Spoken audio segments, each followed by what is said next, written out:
And there was no flagger. It was just the guy moving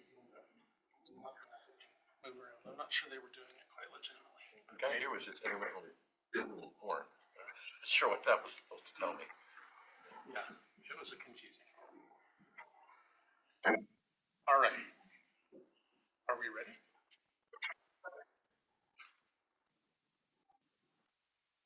Okay. City of Florida Planning Commission meeting in session. Can we have a roll call? Gary Connor. Here. John Barlow. Here. Haley Green. Here. Dan Hunsaker. Here. Keziah Jessen. Here. Timothy Malott. Here. Marlene Rose. Here. City Council Liaison Ruth Causey. Here.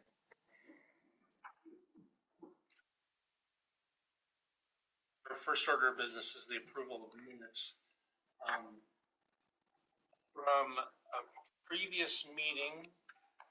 And would you say the date that On page 1, line 20, that should be May 6th, 2024.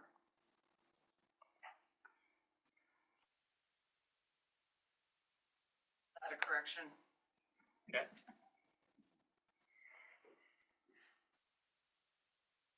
Any comments or motions or? I move to approve minutes. I'll second it. As so corrected. Yes. All in favor? Aye. It's unanimous. Thank you. So our next and only other item of business, is PC 24-02 Phelps Annexation. And but we should probably have an introduction first of our new attorney online, perhaps. Sure. Ashley, you want to introduce yourself and make sure the audio is working? Sure. Can everyone hear me? Yes. Great. Well, it's wonderful to see you all, even if it is virtual. My name is Ashley Dugill.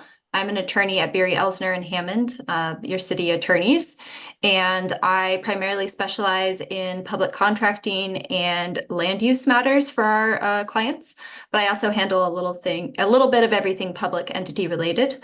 And I'll just be here today to answer any procedural questions that you have, and hopefully, just answer any questions that you have during this hearing. Thank you. And I cut the title short when I started. It's actually PC 2402 769 North 9th Street. The applicant is requesting annexation into the city of Philomath. Owners Stanley D. and Lois Phelps Trust. And also PC 24-03, same address, requesting a zone designation change to R3 in the comprehensive plan, medium density residential. And the applicant is Greg Phelps, and the owners are same.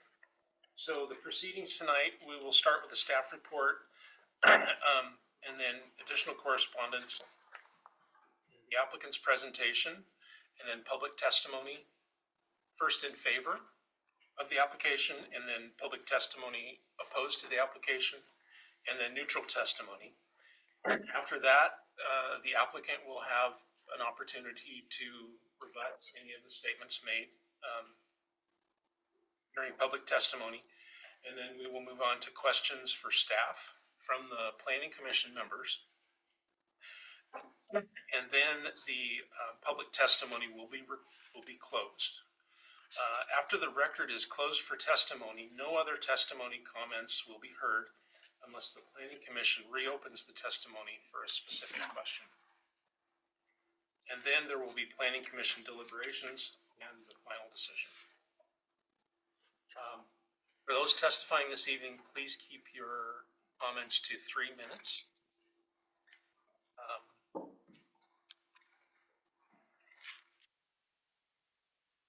Do I just keep going on the script? I think I do. But I think I paused for the staff report first. I shouldn't read any further, right? You can keep going if you'd like. We can just keep going in the order that it's listed in the proceedings here. Apologies to interrupt. No, you're not interrupting. Thanks for helping.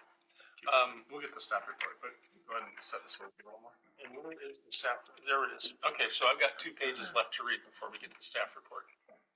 So if you wish to speak, we will first hear those in person, followed by online testimony. If you're in attendance, please fill out a testimony form and submit it to the city record. For those online, please click the raise hand button and wait until I recognize you or unmute yourself to unmute yourself and begin speaking.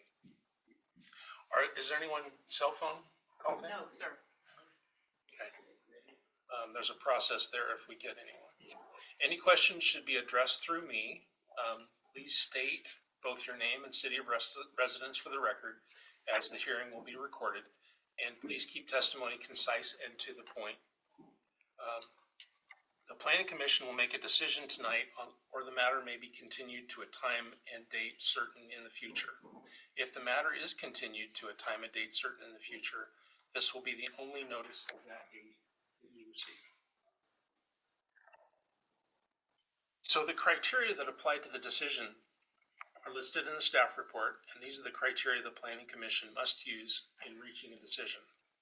Your testimony and any evidence must be directed at these criteria or other criteria that you believe apply to the decision. Please describe how your comments relate to the criteria. Again, the decision on this application must be based on applicable criteria, and despite the importance of other issues or concerns, the Planning Commission can only base its decision on whether the evidence shows the application complies with the criteria.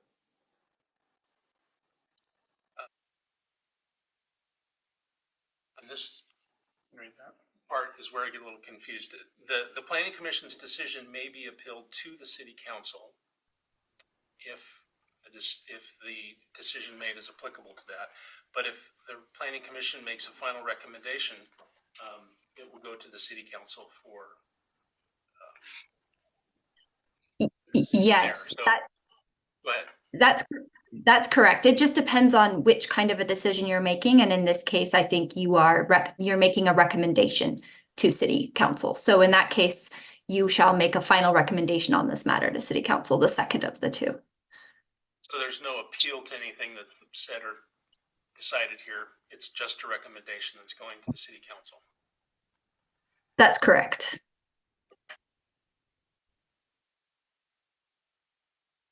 Sufficient detail to allow the Planning Commission and the parties an opportunity to respond to the issue precludes an appeal to the Land Use Board of Appeals based on that issue. Failure by the applicant to raise constitutional or other concerns relating to proposed conditions of approval in sufficient detail to allow the Planning Commission to respond to the issue precludes an action for damages in circuit court. Now I ask the members of the Planning Commission to disclose any ex parte contacts, bias, or conflicts of interest, including any site visits. Please indicate the nature and extent of the ex parte contact, bias, or conflict of interest, and indicate whether you intend to participate or abstain from the hearing. Are there any contacts? Yes. Well, I know the Phelps family for a number of years, but I feel like I can render a fair decision. Okay. Yes. I've known Greg for a long time. We went to school together through the Philomath system, and he's a year younger than I am. And my husband and I are also part of a winemaking group that Greg and Kathy belong to, and we occasionally socialize. So I think I'll recuse myself. Okay. I drove by the site yesterday. Okay. I frequently go by the site, but that's the extent. I visited the site today. I don't have anything. Do you? Nope. Okay. Thank you. So with a recusal, I suppose you're free to hang out, but you're also free to leave. We don't have anything else. Perhaps probably to leave it off anything else on the agenda to come back to, so you get the rest of the night off. All right, I'll go home. All right, thank you. Right, with that, we will now hear the staff report. So, let's put my preamble here.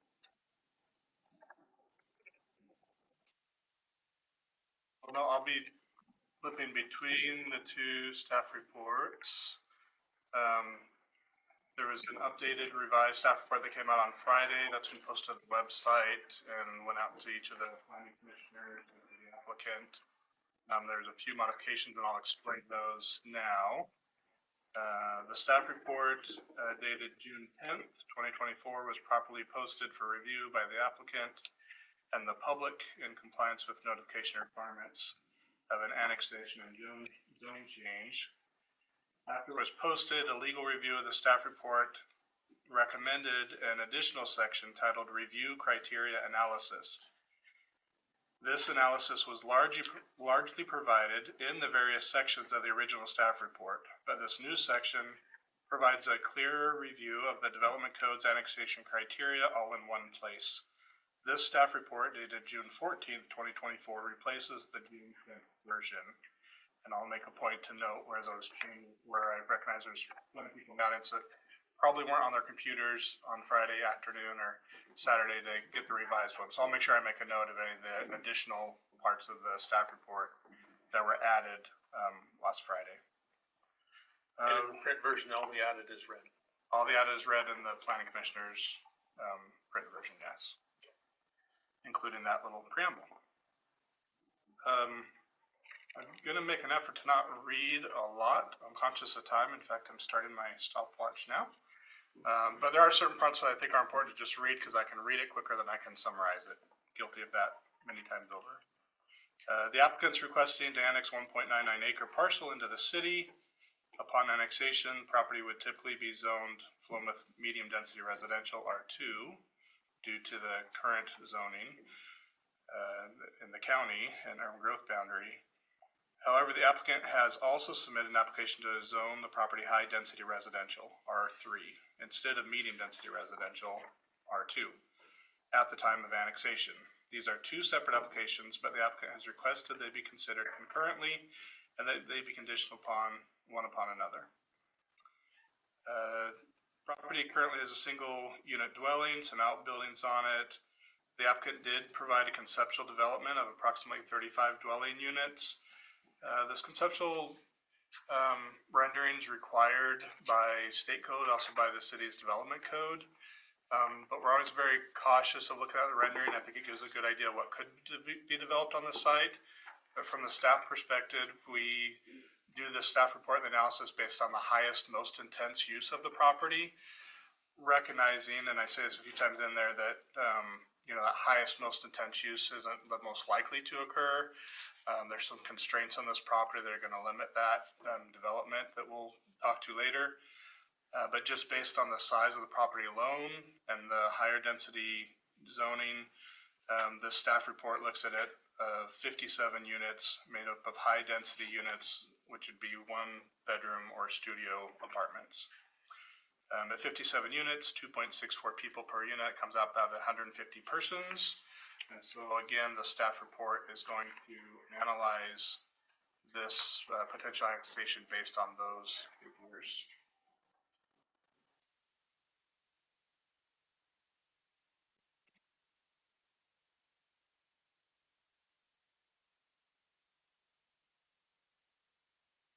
As was stated, the purpose of the hearing is to determine if the application conforms to the applicable criteria set forth in the municipal code and to arrive at either denial or approval of the recommendation to the city council.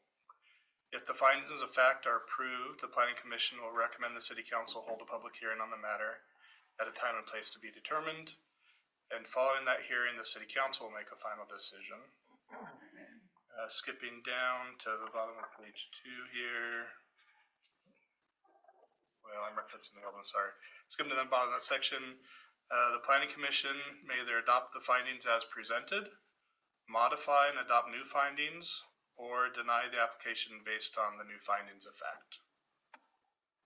For comments received at the time that the staff report was written, We'd received city engineer comments. Those are summarized below, and I'll summarize those now.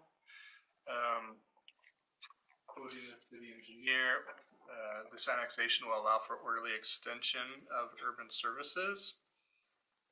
Verification as to whether adequate facilities either exist or can be provided in conjunction with the development still needs to take place. But overall, again, quoting the city engineer, there does not appear to be any issues from a street or utility viewpoint that would preclude the annexation of this property into the city.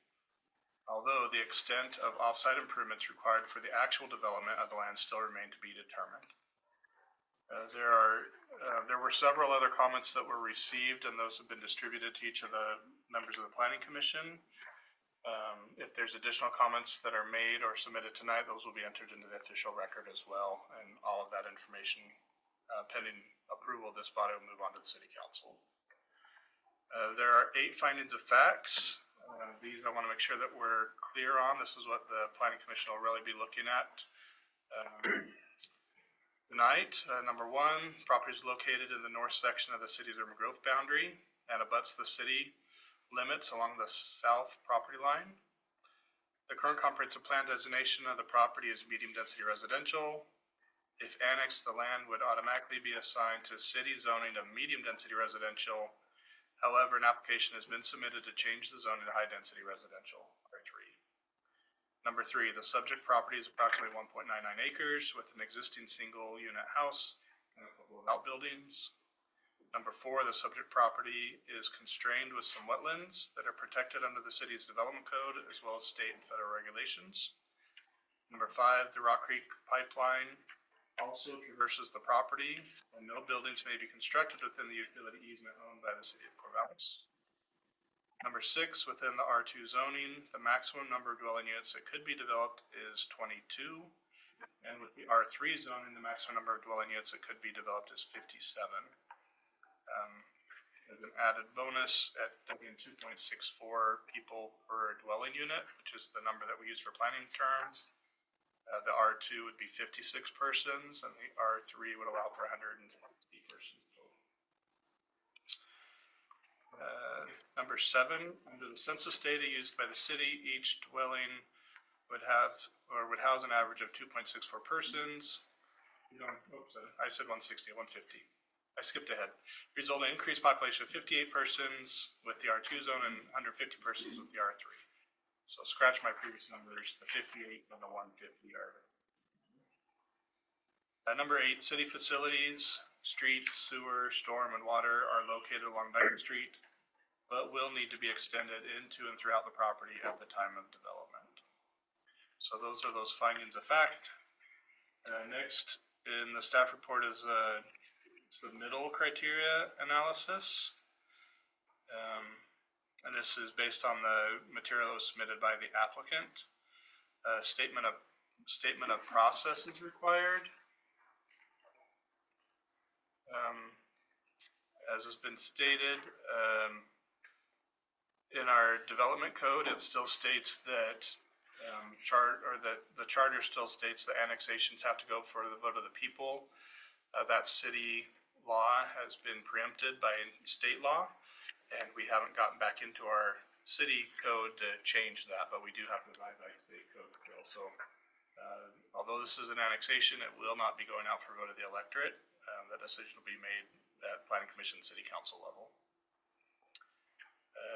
The annexation will allow for orderly expansion of city limits and provision of public facilities and services. Number 2, the annexation filing deadlines.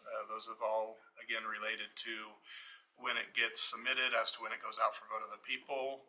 So section 2 isn't applicable to this application. Number 3 is requirements for the applications. Written consent is available on the application that the commissioners received.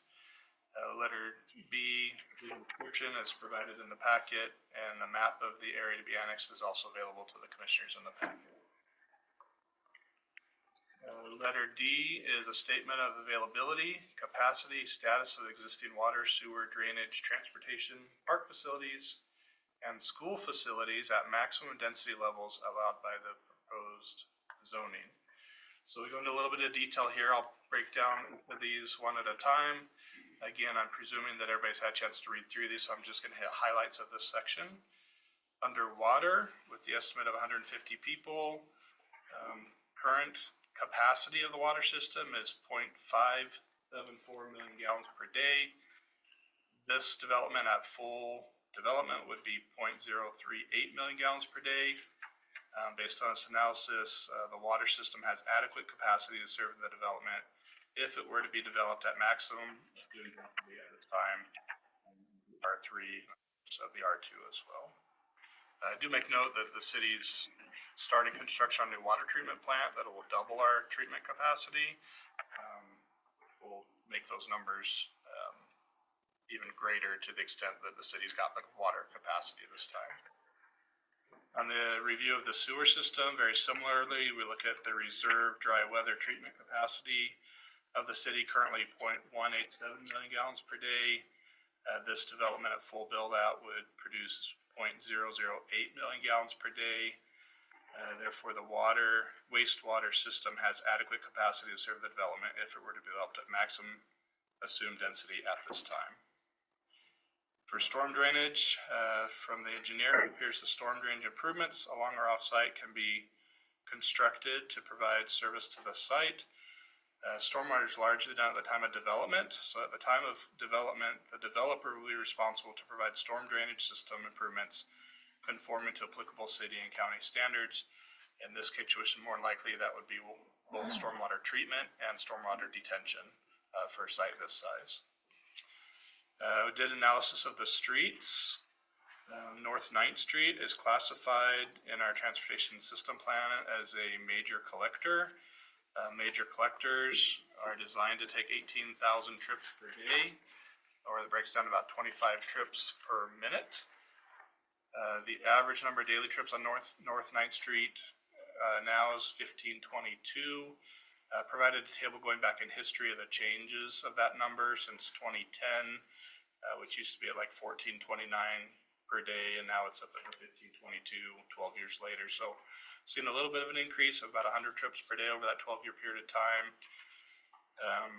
And again, just doing the comparison, assuming 10 trips per day for maximum R2 development, that'd be 220 trips per day, or about one additional vehicle every 3 minutes. If you assume 7 trips per day for multifamily, multi-unit development, maximum R3 development, this would result in about 400 trips per day, or one additional vehicle every 2 minutes. So based on this analysis, whether the R2 or the R3 zoning is approved, North 9th Street has ample capacity for future development of this property. But I would underline that future development would likely trigger transportation improvements along this corridor, including but not limited to shoulder widening, sidewalks, lighting, etc. So at the time of development, depending on what that development was, we would definitely be looking for some type of street improvement here. Stormwater, you get a second time. I apologize, got an analysis on there ×2, but same outcome. Did look at the parks in the vicinity. There's a neighborhood park, Flossie Overman Discovery Park is 0.25 miles of walking distance from the adjacent property. So I don't anticipate any additions are needed. We've got the capacity there, whether it's R2 or R3. One of the schools, the number we use is about half a student per household, or less group, one student for every 2 households. And so we assume up to 29 students. So the school system, and looking at recent enrollment, the school system has capacity for additional students and can accommodate future development of this property at either the R2 or the R3.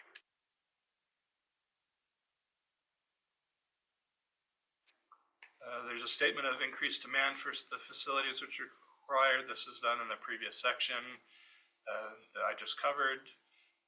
Letter F says a statement of additional facilities required to meet increased demand on phasing of the facilities. And again, we've addressed this above. These facilities would be constructed on future development and population demand. We looked at water previously, and at the time of development, exact water improvements will be determined. Same with sewer, same with storm drain. And as I spoke with earlier, same with transportation. I did make one note on transportation that Benton County is looking to also annex this portion of the street. It won't change the jurisdiction of the street. It will still be the county's responsibility to maintain that portion of 9th Street. Those conditions are that until the street is brought up to city standards, the county will continue to maintain it and have jurisdiction. This is really just on the map, making it part of city limits.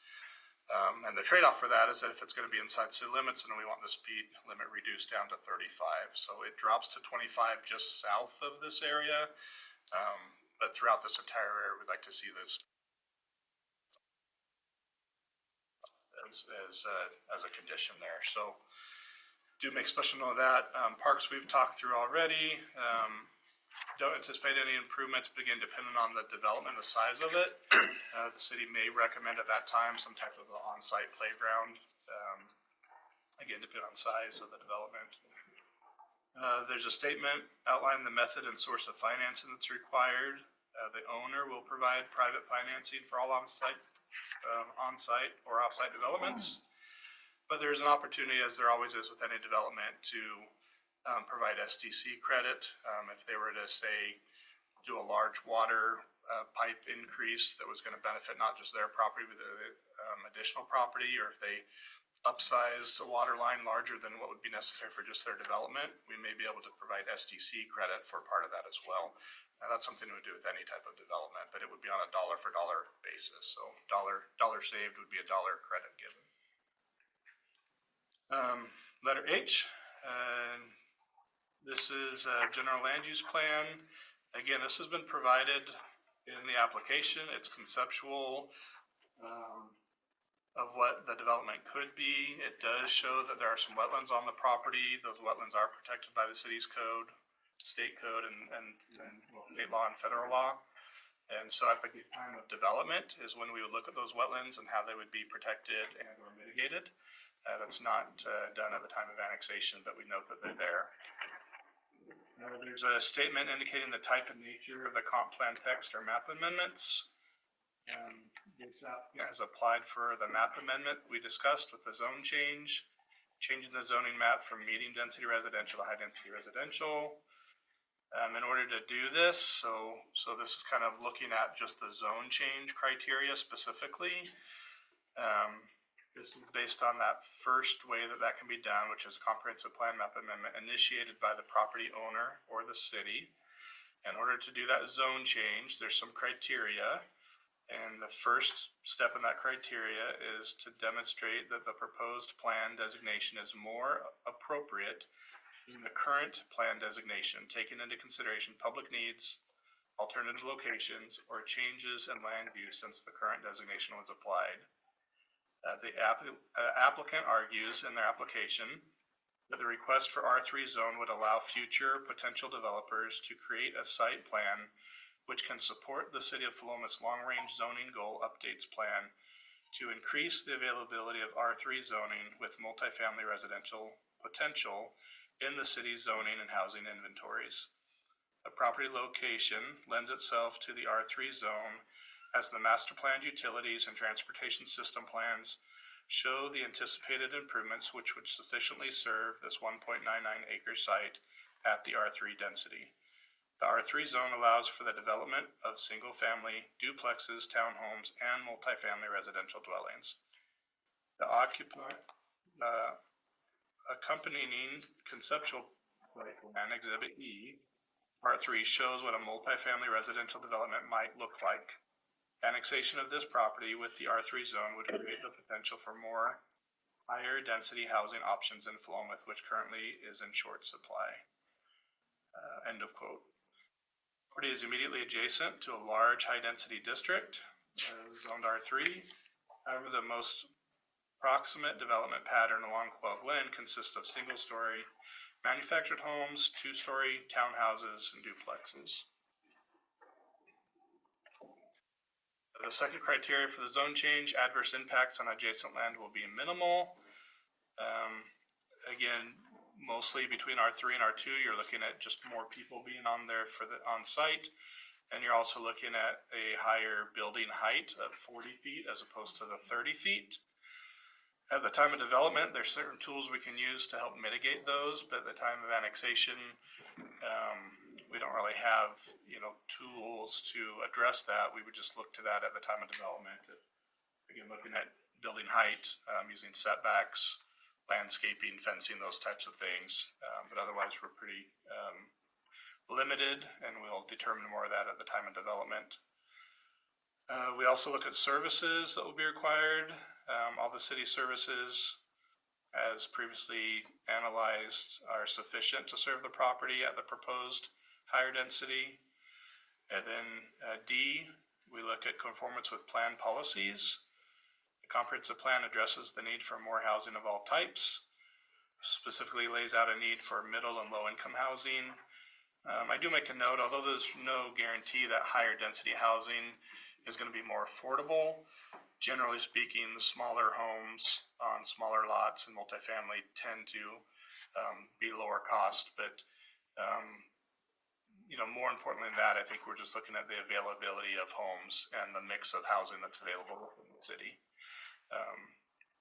So it does comply with letter D.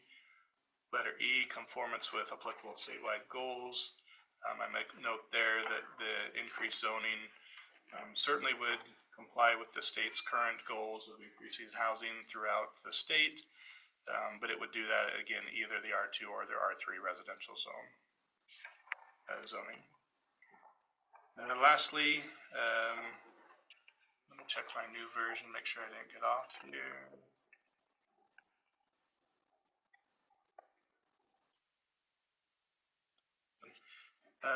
The last is the application fee has to be paid, and the application fee was paid at the time the application was received.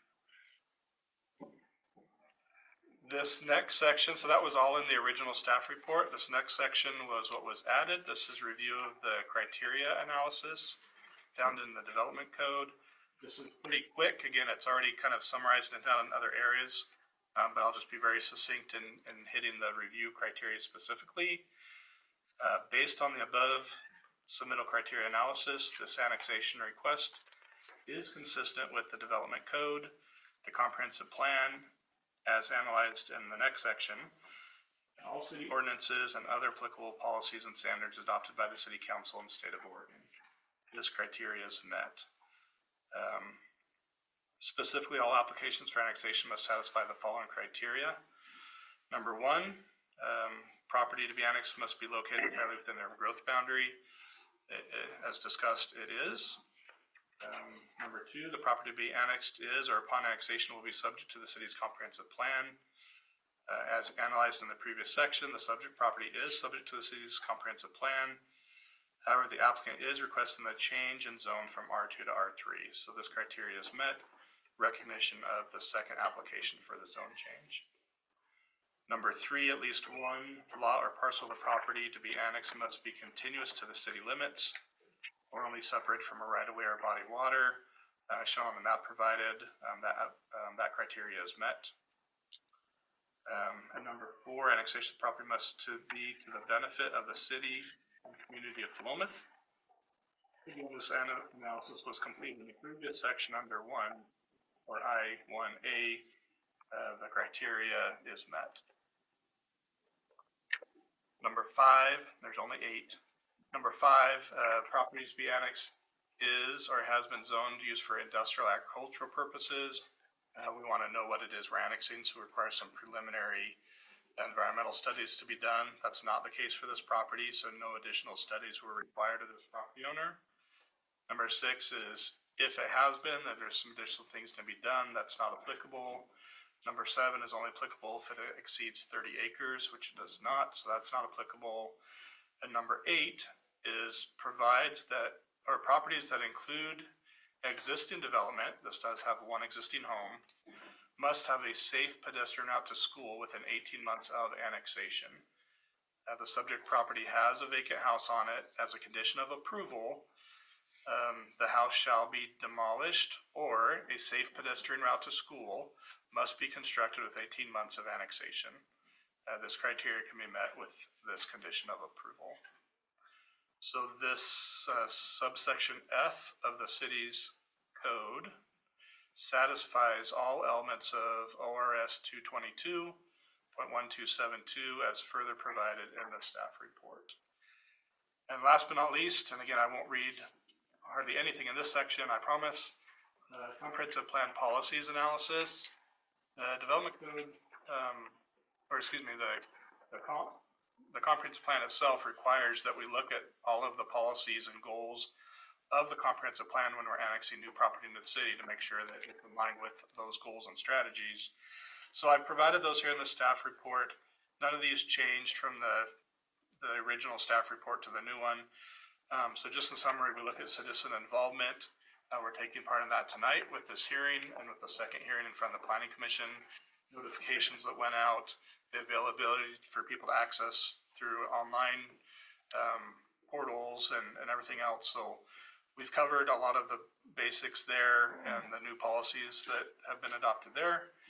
If you look at the housing policies, and I noted 4 specifically that would support this annexation. Looked at urbanization, again, 2 policies directly support it. Public facilities and services deals with expanding public facilities to expand to allow for future growth of the city. There's 5 goals and strategies there that I noted. And transportation, noted 2 direct policies that are applicable to this annexation. And excuse me for not reading all of those. They're a little lengthy and everybody's already had a chance to kind of look at them. Staff concludes that the application conforms to the applicable comprehensive plan policies as reviewed. And in final conclusion, 25 minutes. The subject property abuts the city limits on one side. Public facilities are located in reasonable proximity to the subject property, designed to serve it and surrounding lands. The comprehensive plan fully anticipates developing the subject property for medium density residential. The concurrent application for a zone change from medium density to high density residential is supported by the provided analysis. There are a number of public improvements that may be required of future development, which have been anticipated and designed within the facility master plans. The cost for paying for these capacity improvements has been anticipated in the city's system development charges schedule, and the applicable comprehensive plan policies have been reviewed and deemed on the whole to support the request for annexation. The requested annexation is also reasonable as required by state statute and case law. Staff concludes this annexation meets the applicable criteria, and staff also concludes the zone change may be supported. And with that, there are just one condition of approval, as noted, that the house shall be either demolished or a safe pedestrian route to the school must be constructed within 18 months of annexation. And then there's recommended motions or wording for changes to any of the findings of fact. And with that, I'll conclude my staff report.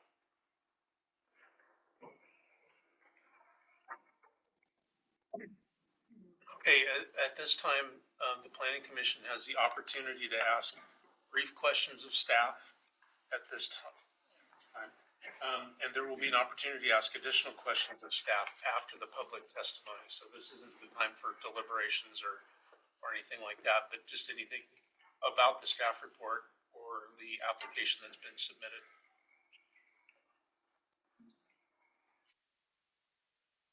Not hearing. Do you have a preference for when we do our questions?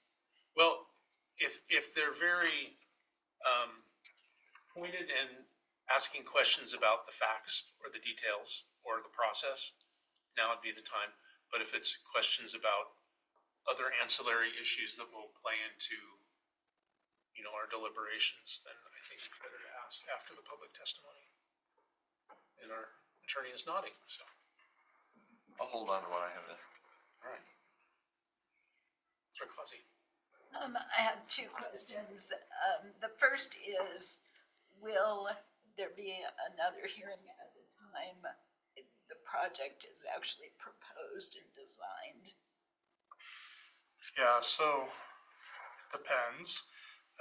With R2 zone, if it stays R2 zoning, I would anticipate it'll either be developed with something small that could allow for future development, or we'll next see like a partition application will come in to split a large 2-acre parcel into smaller ones. Each of those smaller application or smaller parcels could submit for like a triplex or a duplex or single family. Those wouldn't go to a public hearing. That would just be a triplex allowed on a lot that's zoned R2. So those are administrative. It's a type 2 application as opposed to like a type 3 or type 4. So those are just done administratively. We check setbacks, access, those types of things. If it's zoned R3 and it comes in as a multifamily development, those are going to be R3, those are going to be a type 3 application, and those will get noticed to the neighbors, to the city council, or the planning commission, and there will be a hearing at the planning commission level prior to that development.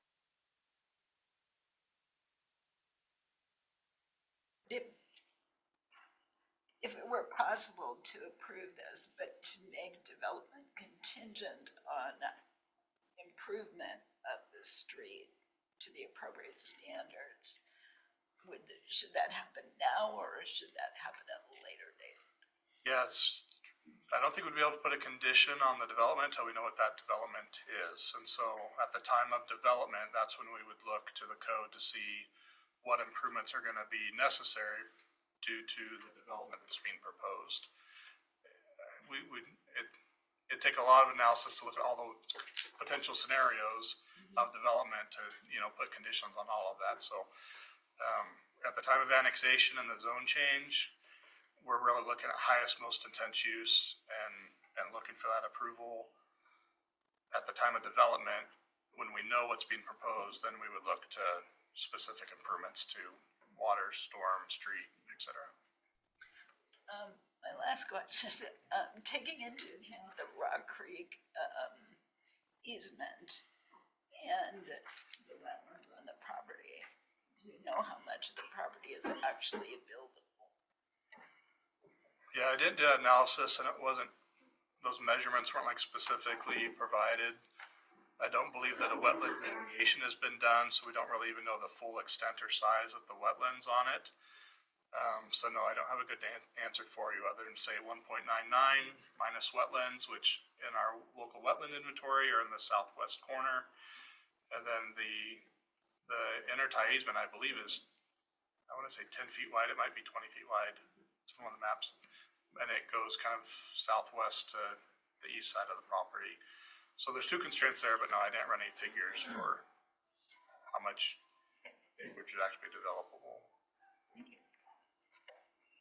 I do have a process question. If the applicants requested annexation plus zoning change to R3, if this commission's recommendation is annexation but R2, does the applicant have the option of just withdrawing their application and then that doesn't go to the city council and so nothing changes, or would the city council pick up our recommendation anymore? The applicant can withdraw their application at any time in the process. Just make it moot at that point. Correct. Thank you.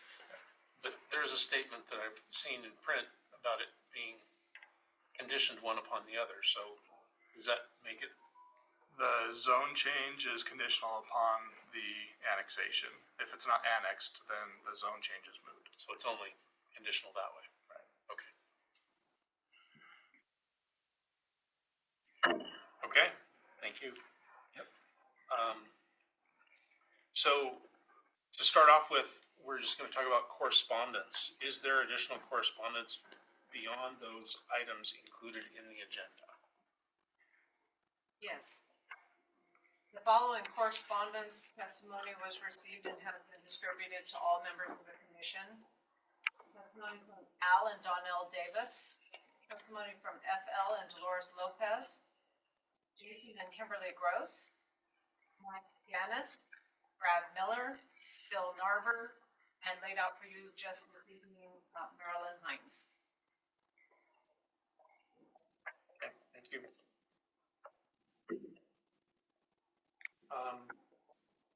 now hear the applicant's presentation.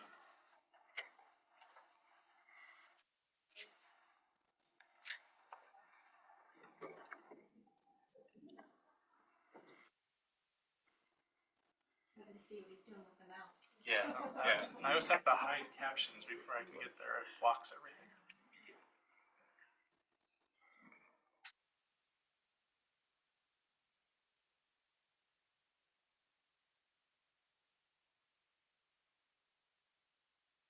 Well, if you could introduce yourself and then Absolutely. we start. Yeah. Good evening, everybody.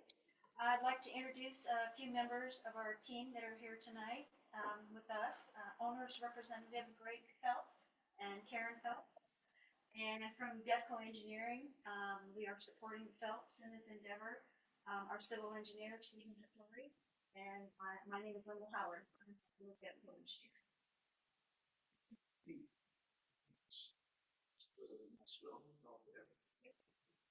She'll go down.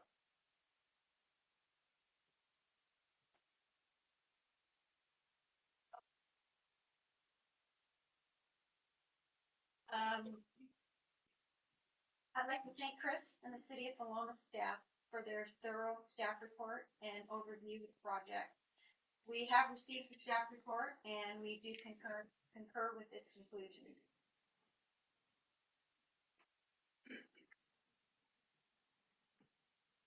Apologize, I'm gonna get a feel for this.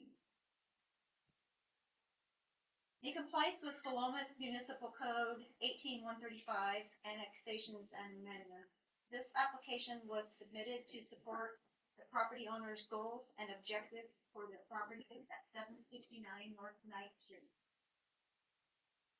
We can see it highlighted here on the assessor's map. The end of the flag there being the subject property and the stem of the flag being the aforementioned annexation of County Road 32 as requested by Benton County. It's a 1.99 acre site in Benton County and outside of, but adjacent to, the City of Paloma city limits. Also included in the process is a concurrent application for a comprehensive plan zoning designation amendment requesting a change from R2 medium density residential to R3 high density residential. The annexation boundary for this application includes tax lot 1200, which is the subject site, located on the east side of North Ninth Street, fronting North Ninth Street, which is Benton County Road number 32, and includes that flag stem portion of North Ninth Street, which is adjacent to and south of the site, all of which currently lie in Benton County, but is not within the City of Paloma city limits. The proposed annexation boundary for this application is wholly within the city's urban growth boundary. This exhibit demonstrates the location of the proposed annexation area and its proximity to the existing City of Paloma city limits, and helps with the visualization of the size of the project area in relationship to the surrounding area. As Chris stated earlier, over the past couple of decades, the property has served as a site for single-family homes with garages and various utility outbuildings. The city has known that development of this site would ultimately occur and has master planned infrastructure to accommodate that development.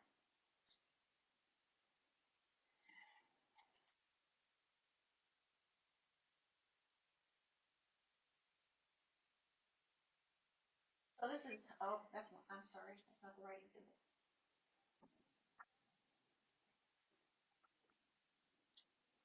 This is our Exhibit B, which is part of the original application submitted to the city, which is the current City of Paloma zoning and comprehensive plan map designations for the site and for the area within the proposed annexation boundary.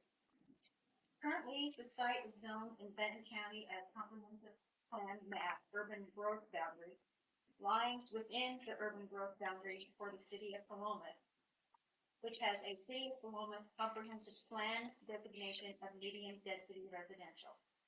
The site is surrounded on the east and south sides by City of Paloma R3 zoning, the high density residential, is bounded on the west by North Ninth Street, and on the north by property with a City of Philomath Comprehensive Plan designation of medium density residential. This application is requesting the annexation of the Phelps property into the City of Philomath and to be designated as R3 residentially zoned. As quoted in the staff report, annexation of a medium-density residential comprehensive plan area would generally be considered as City of Philomath R2 zone or medium-density residential. The request for the R3 zone would allow future or potential developers of the site to create a site plan which could support the City of Philomath's long-range zoning goal plan to increase the availability of R3 zoning with multifamily residential potential in the city's zoning and housing inventories. The property location does lend itself to an R3 zone as the master plan utilities and transportation system plans show the existing and anticipated improvements which would sufficiently serve this 1.99 acre site at an R3 density. The R3 zone allows for the development of single-family, duplex, townhomes, and multifamily residential dwellings.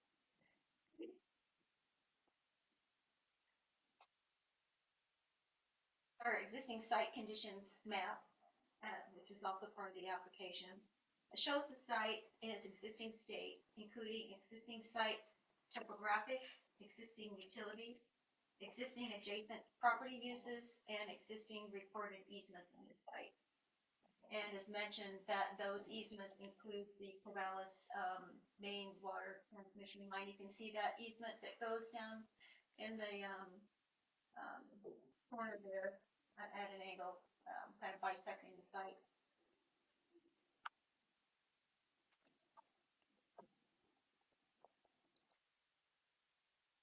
Special site plan shows how the site might be developed at residential high density multifamily. Access to the site would be via Ninth Street, a planned future major collector street in the City of Philomath Transportation System Plan. The major collector street designation of North Ninth Street in the Transportation System Plan indicates that improvements have been master planned to bring North Ninth Street up to major collector design standards, helping to provide the feasibility of sufficient capacity of North Ninth Street to serve the small amount of additional traffic that could be created by development of this proposed size if this site were to be annexed. This particular conceptual site plan shows 6 separate buildings, some 3-story, some 2-story, all with assumption of 2-bedroom units. The accompanying proposed vehicle access points, vehicle parking, and circulation areas, and proposed open space. It would be the requirement of any future developer to design the site plan to comply with all City of Philomath zoning criteria, relevant Philomath Municipal Code, and Public Works standards and design criteria at the time of a development application. The maximum density for this site with an R3 zone would be determined at the time of a future development proposal, but in no case would exceed the R3 zoning criteria. This conceptual plan shows a density of 35 units. At this time, well below the allowed maximum density of an R3 zone, as stated in the city staff report.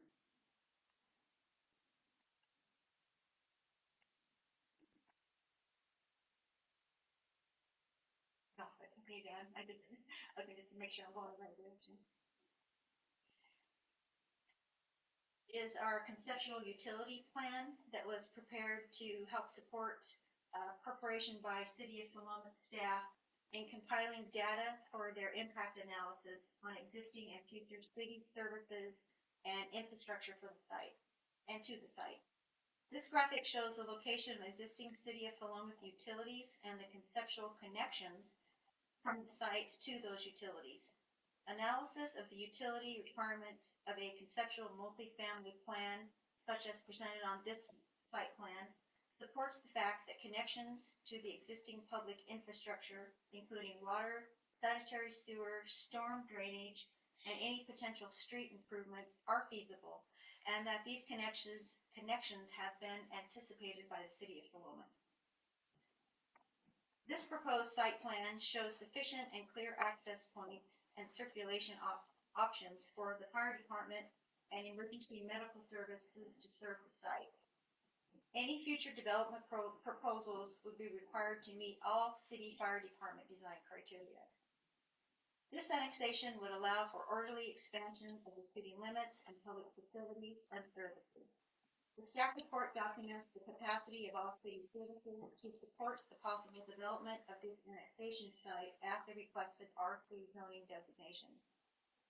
As stated in the staff report, review of potential impact to community partner services found that all services have the capacity to support this annexation at the proposed R3 zoning criteria.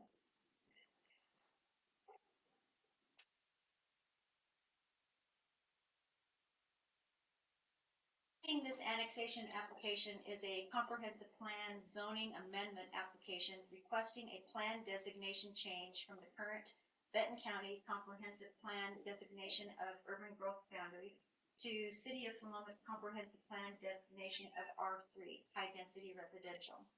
Upon annexation of a comprehensive plan medium density residential area, the anticipated zone designation would generally be a City of Philomath R2 zone, medium density residential.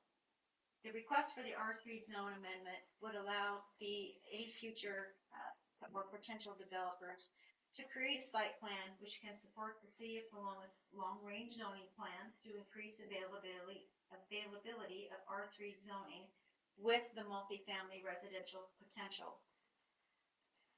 R3 zone allows for the development of these various, as before stated, size of units and dwellings. This annexation area will be subject to the city's comprehensive plan for any future development proposals. The annexation application has been reviewed by City of Philomath staff to determine if there are any significant effects on the adjacent transportation facilities. Transportation facilities to serve the annexation area are master planned under the city's current transportation system plan. Staff report indicates that North 9th Street has ample capacity to support the future development of this site. The applicant acknowledges that the master plan street improvements will be required as a result of future development proposals on the proposed annexation property, and that such improvements will be the developer's responsibility to provide at that time. These street improvements shall be provided in accordance with the current applicable provisions of the City of Philomath Municipal Code and Public Works Engineering Design Standards at the time of a development application. The addition of a comprehensive plan zoning designation amendment was initiated after a pre-application conference with city staff in which the discussions touched on the city's long-range planning goals to include an update to provide additional R3 zoned areas within the urban growth boundary to support the anticipated future population growth. The staff report for this application thoroughly outlines the analysis made by city staff supporting that the proposed annexation location can meet all required criteria to provide street infrastructure, public utility infrastructure, and to meet the transportation systems plan criteria, addressing potential traffic which might be generated by a project proposed in the future. All of this criterion being met at the highest level of allowed density of an R3 zoning designation. As the City of Philomath grows and moves into the future, the change of zoning designation on 1.9 acres of R2 to R3 is a reasonable extension of the adjacent existing R3 zoned areas. This would not be an arbitrary conversion of R2 to R3, but a logical extension, as this proposed annexation location abuts existing R3 City of Philomath zone properties and Benton County medium density residential zoned areas. There is City of Philomath R1 zoned and Benton County low density residentially zoned lands to the west of the site on the east side of 9th Street, but none adjacent to the site.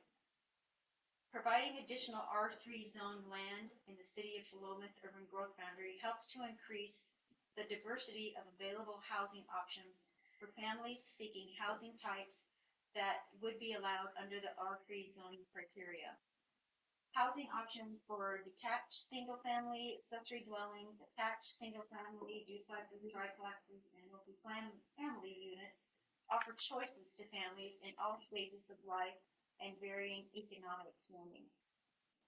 If the future housing needs of Philomath differ from the past, it is likely they move in the direction of smaller units, which could be directly related to the multifamily units offered under the R3 zone, and more diverse housing types.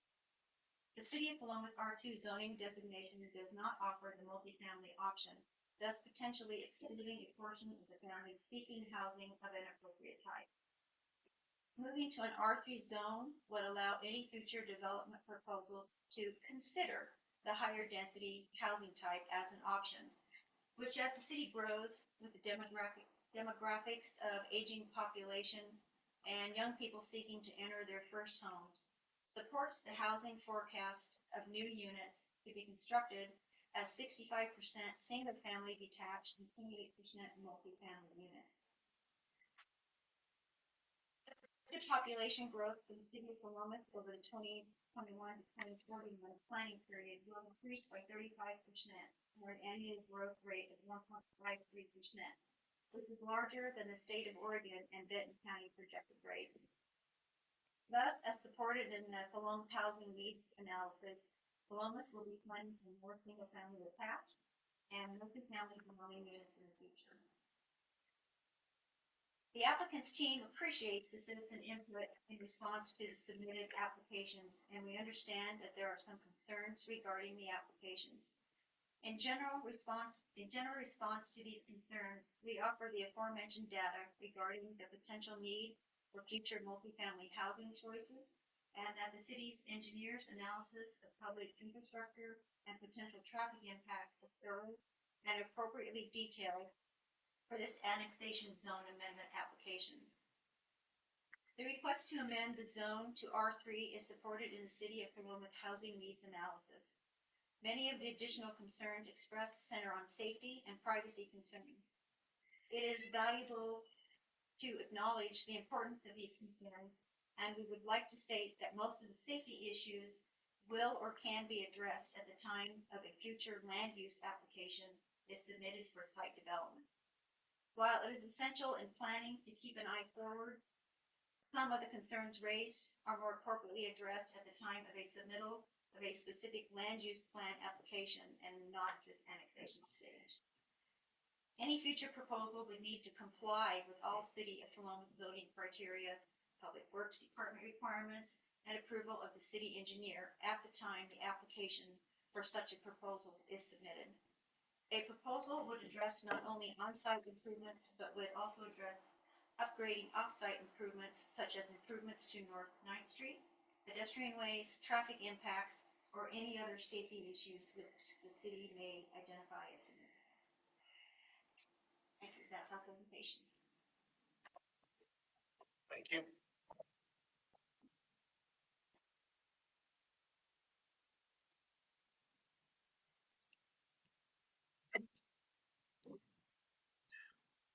Okay, so we have 5 applications to provide public testimony orally here tonight, and they all are in opposition. So I don't believe there are any comments in favor.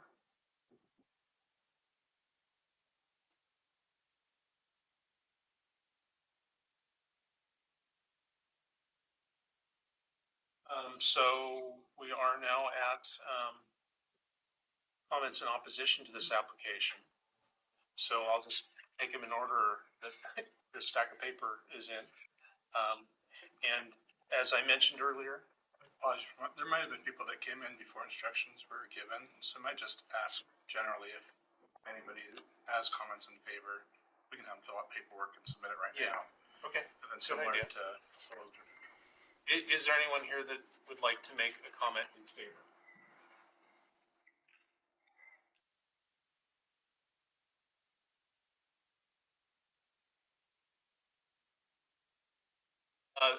Other introduction, we will take comments opposed, and then if there's anyone else with neutral testimony, just information they'd like to provide.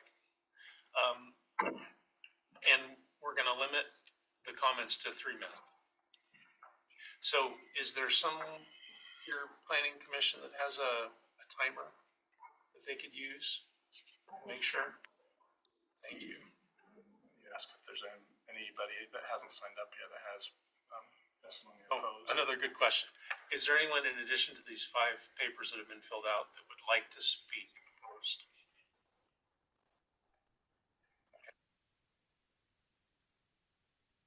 Is that good? Yep. Well, I know some people came in a little bit late, so. Yes. Sure. So the first one is Michael Gannis.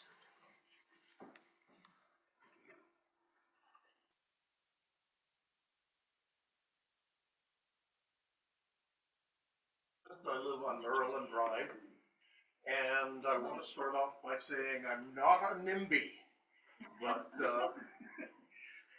but I do have really strong reservations about this proposed change, mainly the zoning change. The comprehensive, a lot of work went into the comprehensive plan, and it seems odd to arbitrarily discard the zoning based on that. Just for a small development that has large implications on the rest of the neighborhood. I think R3 is grossly overbuilt for the area. And why have a plan if you're ignoring it? Now, I'm going to probably bore you a bit by reading from my submitted notes, but I'll try to be brief. You have 3 minutes to say what you'd like to say. 2 minutes, actually.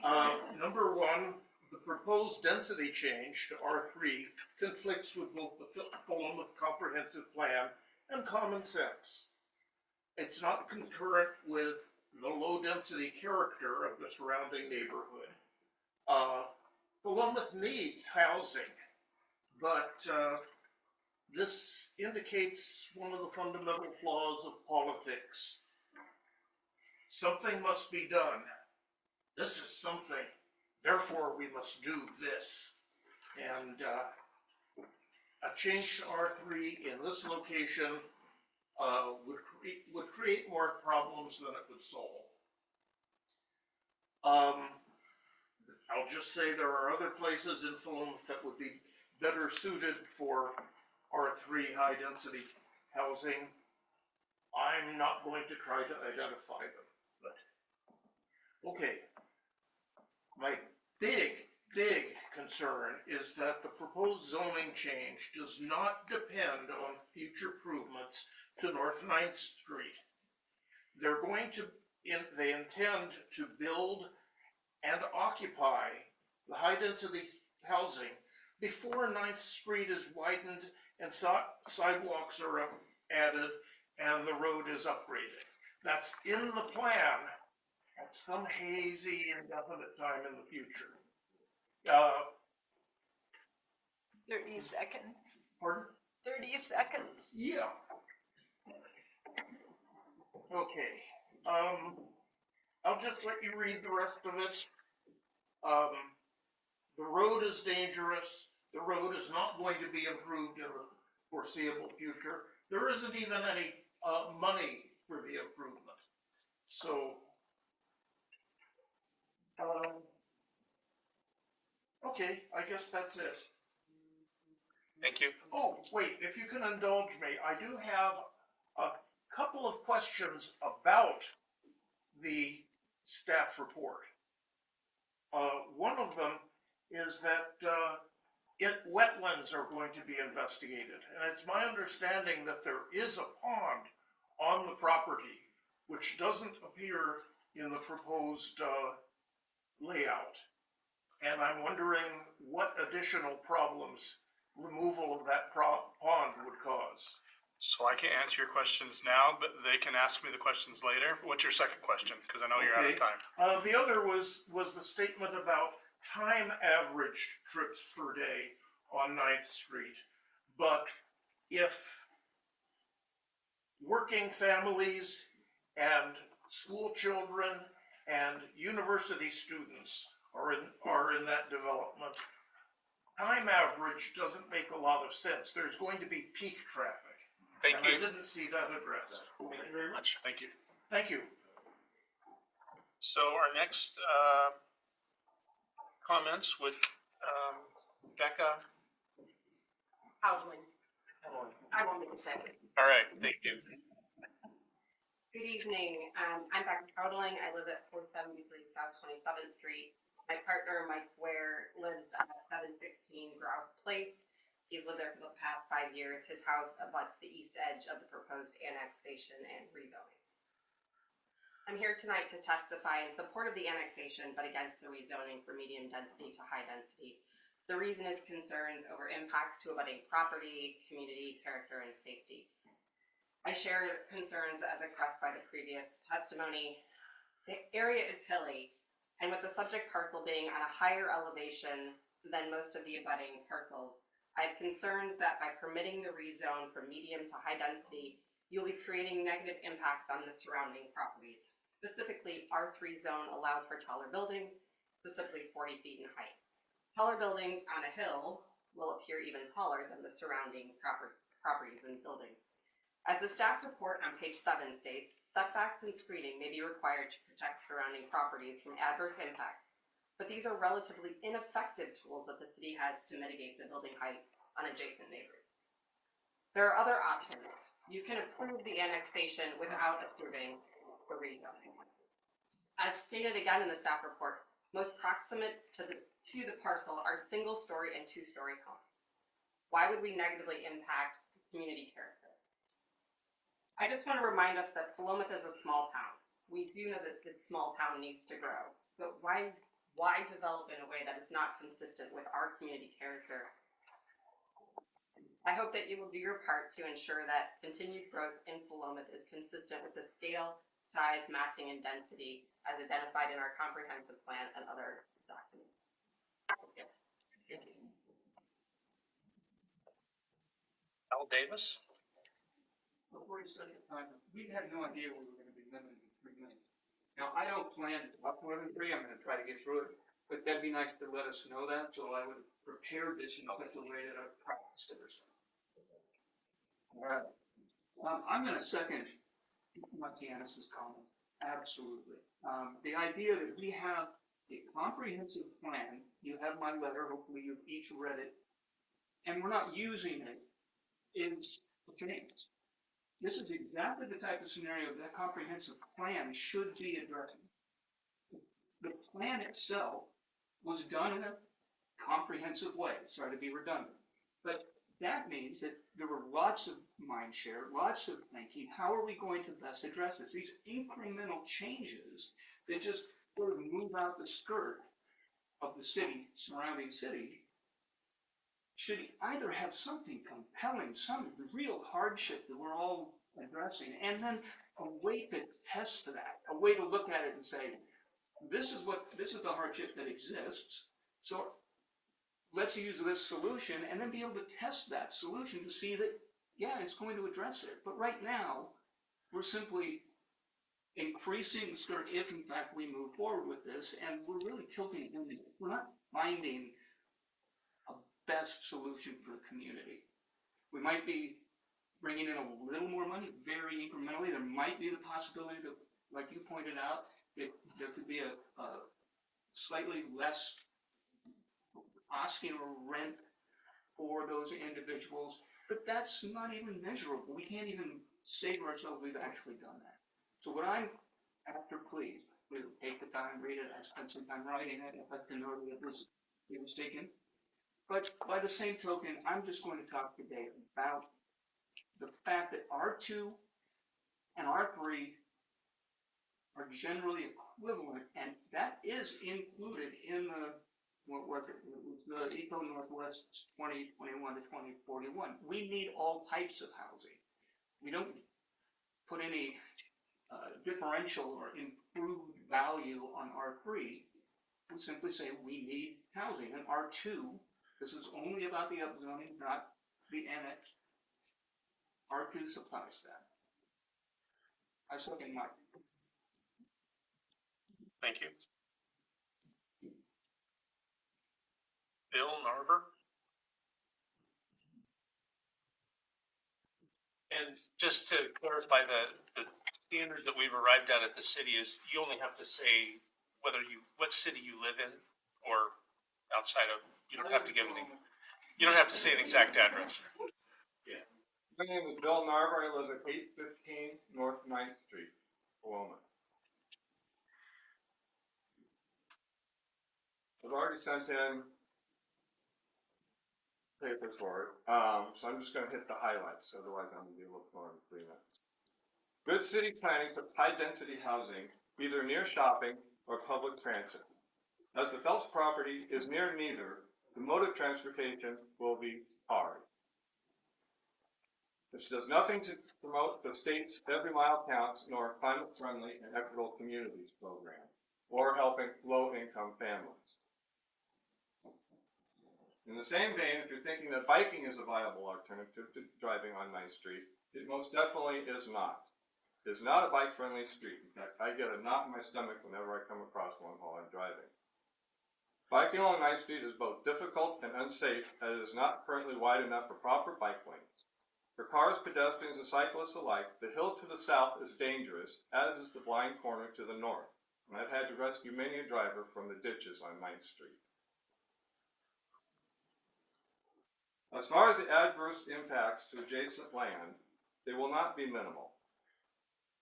Damage, disruption to existing wetlands on the subject, including the pond that the state has on its maps. Negative impacts to local wildlife. 100 extra people next door is going to create extra noise. Slamming doors, arguments, whatever. Extra 100 people next door to you, it's going to be noisy. And that's not taken into account for effects next door. I have the 5 acres just north and east of them. I'm wondering what kind of a trespassing issue it's going to be with that density of people. They're going to look out and see open fields, and are they going to want to wander and or do something else? What sort of security am I going to have to put up to deal with that? Admittedly, my property is the most one affected. We have 5 acres that neighbors the Phelps' property, and I have been there for the last 18 years. I never would have thought that this place that I meant to have as my forever home would have the possibility of neighboring, dense, towering apartments. The view that I will have would be possibly 40-foot apartment buildings out to the south. I too am looking forward to annexing down the road, but we'll be doing it as an R2, which is a very good zone for multiple things. 30 seconds. R3 is the wrong choice for this area. Vote no to change the zoning to R3. R2 was expected and is still valuable to the city. You're not taking anything from the Phelpses by voting to stay at R2 and leaving it at R2. And by the way, if you have an R2, you may be able to save that big 100-plus-year-old oak on your property.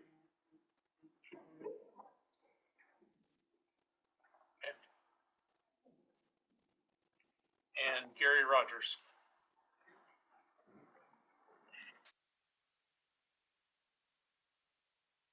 Thank you, Gary Rogers, Corvallis. I'm a realtor, and I've been a realtor here for 46 years, and so I've just been involved in planning a lot of projects.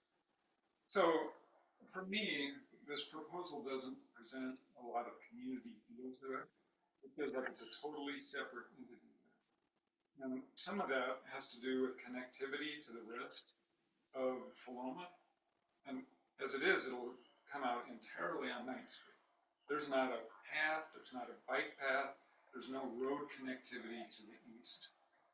And I think that that would be imperative in this situation. Then the pond is there, but know that it's a spring-fed pond. So that's been there for forever that I've ever seen. I've been around here a long time, that pond's been there for a really long time. So something needs to be addressed with that.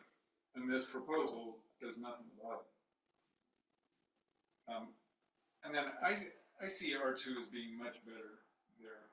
Some of that has to do with just the fact that R3 could be towering buildings there, and that just would look really strange being in the spot that it's in. let you look at all of that area as being totally built up, and then this would be an infill lot, it would be a different scenario, but it's not that way. Also, changing the comp plan after, in a situation like this, I totally agree, it seems like it's not something that should be done. There's not a reason for changing the comprehensive plan. When you look at the plan up there, there's way more R3 zoning than there is R2. So I would expect that you'd want to keep R2. Another issue that I know for Bill Narver, he didn't mention it all, but he's just to the north of this property, and he just put solar panels on his garage that is literally about 5 feet from the property edge. So will this totally block his solar access?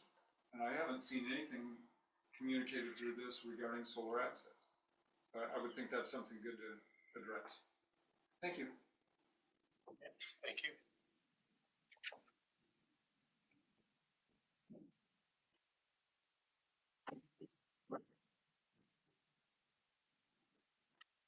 And I don't believe nobody else showed up for neutral testimony? Do I have any more time? Sorry, no. No. Please read the letter.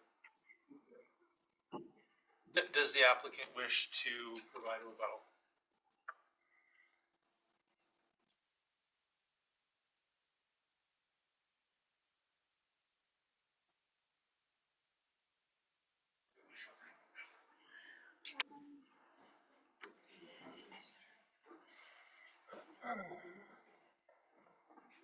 I don't know if this is technically rebuttal, but, It is going to be limited to any objections that were raised. statement. I am confident that if there is a development proposal on this property, that vast majority of these concerns will be addressed through that process.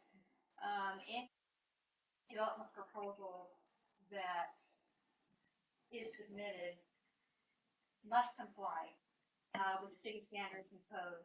And some of the issues like the wetlands investigation, that will be more detailed and refined at that point in time when there's a delineation conducted on the site. Knowing what the quality of the wetlands are, what their purposes are, how they may be mitigated or avoided at some point in time.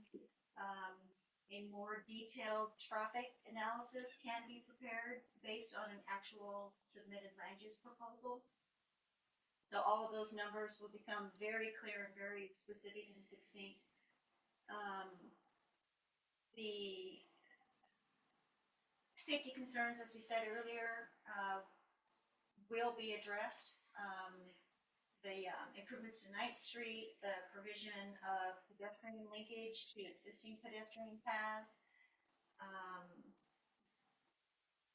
the density, which accompanies the choice of a developer to propose single, 2, or 3-story, if it were to be R3, would be determined at the time of that application. And certainly there are mitigation options that the city can suggest or even maybe impose on a application that would create separation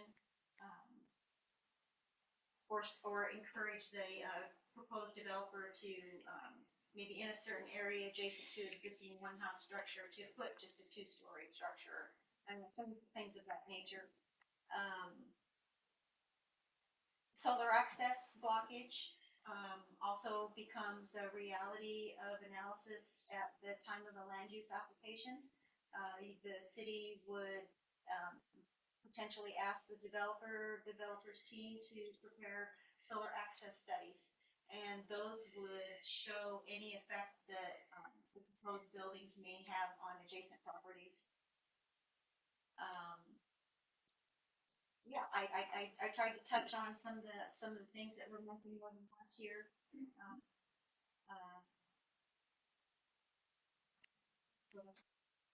Thank you. If you could just remain for one moment. At this point in time, the planning commission members and Councilor Causey could ask any remaining questions of the applicant. And keep in mind that this needs to be reviewed based on the annexation and zone change only, so it's not really appropriate to ask specific questions about development plans or the details of the development, because again, that's future. No questions? No question. What do you do? Yes. What's your intent if the recommendation of this commission is annexation and R2 zoning for that parcel? R2 or R3, or either? R2. Okay, for R2, the intent, I believe, of the owner would be to market their property for development. In either situation. Thank you. Okay, thank you very much. Thank you. At this time, we can ask additional questions of staff. Do you have any questions for Mr. Workman or? Is public testimony heard? Technically not yet. No. Even though there's no opportunity. This is I was last confused by of that the too. hearing process. Yeah. So. The reason, Go ahead, please. yeah, it is not officially closed yet because members of the public could still request a continuance, or make other actions.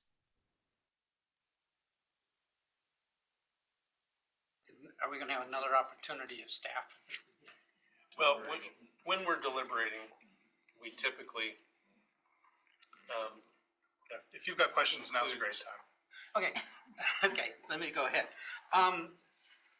If we feel like we're getting to deliberation, then we'll stop and say, let's save that for deliberation. Well, let's wait for deliberation. You know where I always go, so let's leave it closed at the moment. and there's a new sheriff in town with our new city attorney, so we'll see what we do. So I've got some questions, Chris. In the criteria analysis section about streets. So the bottom underneath your chart, you have assumptions for 10 trips per day for triplexes, duplexes, max R2 development. We build an average 220. Assuming 7 trips per day for multi-tenant development, max R2 development resulted in 400 trips per day. Where are those assumptions coming from? Pretty standard in the planning world. Those are industry standards, is 10 trips per day for single family residential and 0.7 for multifamily. Are those published in ODOT standards that we apply to, or? Yeah, they're gonna be ODOT standards and I mean, So in if general. I pushed you for it, we could point to them. Yep, absolutely. Okay. And our own public works design standards, I believe, reference those too as well. Can I follow up on that one real quick? Because on the subject of traffic, and a couple of the speakers made the point too, and I had made a note that, given school schedules, work schedules, I think what's more important to me is when is traffic the worst? Do we have a rush minute on 9th Street? Do we have a rush half hour? Is there any way that can be measured, or do we adopt standards for that? Do we throw a counter across the road and find out? Yeah, so generally when a development comes in, we're gonna require that development, depending on the size of it, specifically, if it's more than 200 trips per day, we require traffic analysis. And so it's going to look at that, traffic patterns, it's gonna do all the counts, we're gonna identify which intersections, which areas need to be looked at and focused, and so we'll get a complete overview from a traffic engineer on what those traffic's gonna be. At the time of annexation, we kind of just go up a level, and we're really looking at overall capacity of the street and overall capacity that this development at maximum, build out would require. I can tell you though, there's no abnormalities that I was looking at in the data, because I did take that kind of next step further just to make sure I wasn't gonna miss anything.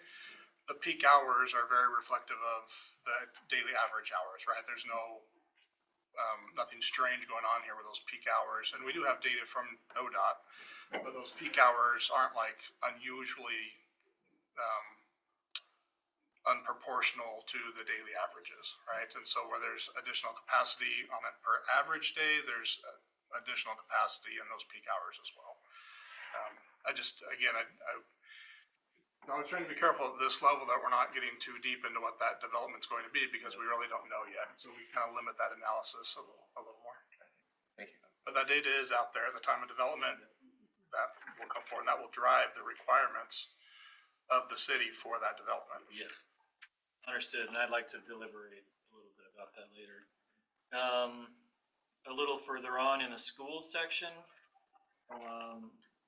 there's just a comment here that the school district can accommodate up to 29 students. Did we confirm that with the school district? That's based on conversation at the last annexation, which noted was a few years ago. But I've got pretty good firsthand knowledge of the school and enrollments, and again, I've not seen anything abnormal there that would say we've been burst at the seams over the last few years or anything. So cover that. we're not in our. And then just kind of a couple process questions. So there's two applications. There's the annexation, and then there's the comp plan map change. Correct. Correct. So it's just a change to the map at this point, and that's happening. So my question is, which comes first? Are we changing the map and then annexing that new changed zone? Or are we gonna annex them and then it's an application to change the zone, which is then a type 3 or type 4? Yeah, so the annexation is the primary, the first. Okay. So we're first looking to annex, and that's gonna be based on availability of resources. Again, we'll try to be careful to look at both, right? So if it meets the resource requirements for the R3, it's going to meet for the R2. So I've looked at highest, most intense density, which is the R3 in this case. If there wasn't a secondary application for the zone change, I would just look at it at the R2. But because of the added application, we've looked at it at mostly both, or at the very least with the R3. Okay. The application for the zone change in our current code is also still an amendment to the zoning map, which is an appendix to the comp plan, which is why we're handling it through Planning Commission and City Council. So, and then just as along with them, there's two applications. Was there a fee for both? Yes.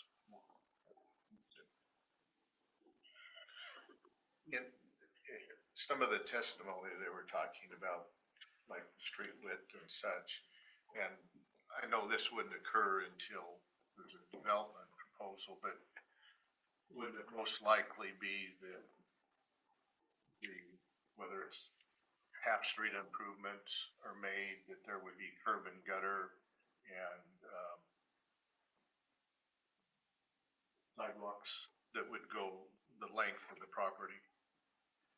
The city's current design standards require that at the time of development of a property, regardless of the type of development, single family, duplex, whatever, that it has to take access from a fully improved city street.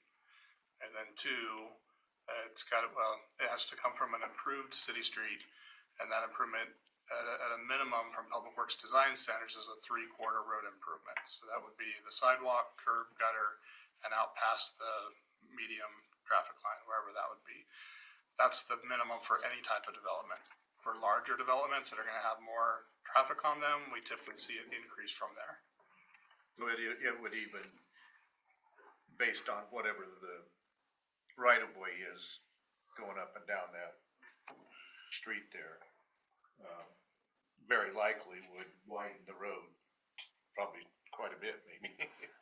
Well, that's probably not the right word, but. Yeah, at a minimum, sidewalks would be required at the time of development. Again, depending on the extent of the development, the development standards will change. You know, they'll vary a little bit depending on how much the development's gonna be there. But at minimum, we'd be looking at sidewalk connectivity. The code's very strong on pedestrian connectivity. So we'd be connected at the very least. There are sidewalks right at the south edge of this property. So more than likely you'd be, sidewalks along the frontage to connect you to that existing sidewalk network, which would get you to Quail Glen and down to the park. Great. Just to build up Dan's comments, I'm assuming that this development, either at R2 or R3, would not be large enough to trigger a full street improvement. At the R2, probably not. At the R3, it would depend on what came in, and it would depend on what came back in the traffic needs analysis.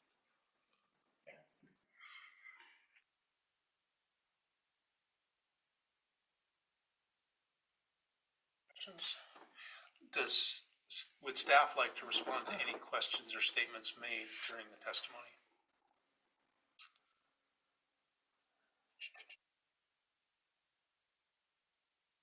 We touched on wetlands. I touched on peak hours of traffic, so thank you for asking that question.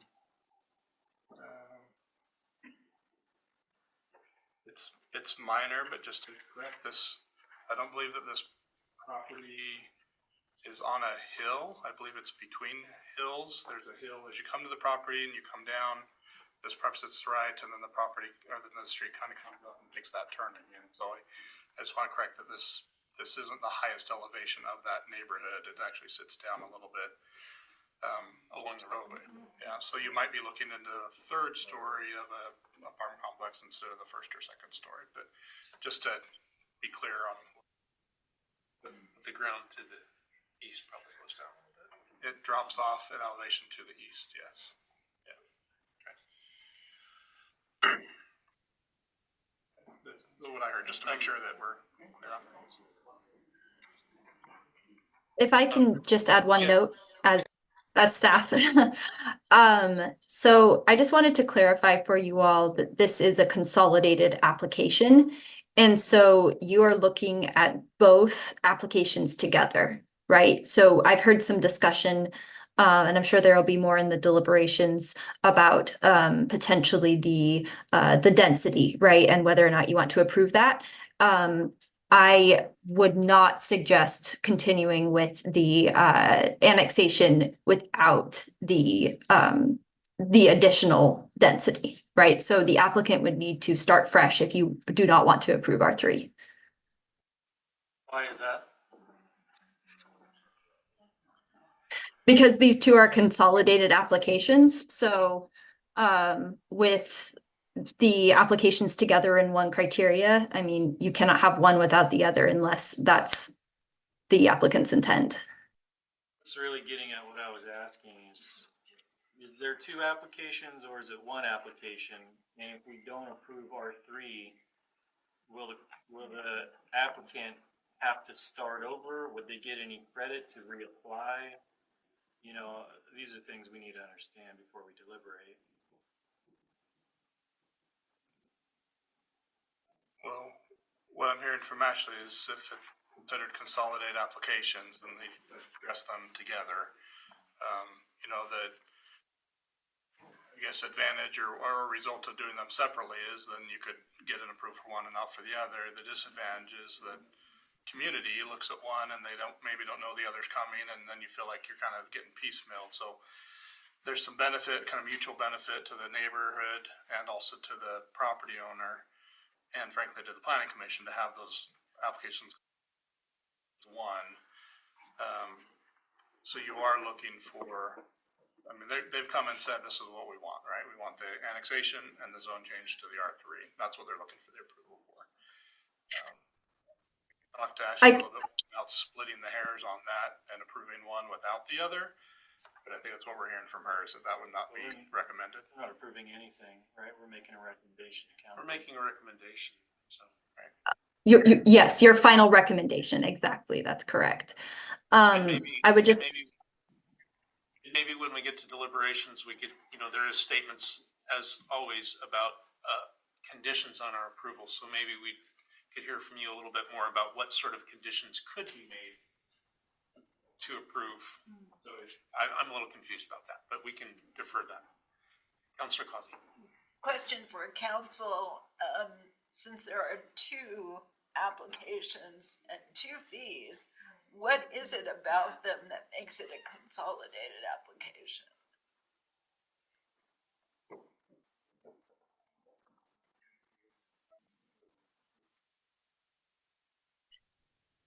Would you like me to answer that? Yes, I would. Sure. Okay. From my perspective, these applications were processed simultaneously. Procedurally, if they were separate applications, the annexation would occur first, followed by potentially a zone change once they are within city limits. Instead, they have opted to have both done simultaneously. The report is the staff report is one document. We are hearing both matters in the same hearing. And those are the main elements. Is that a due process analysis, or where's the authority for that conclusion? For the conclusion that they're consolidated? Yeah.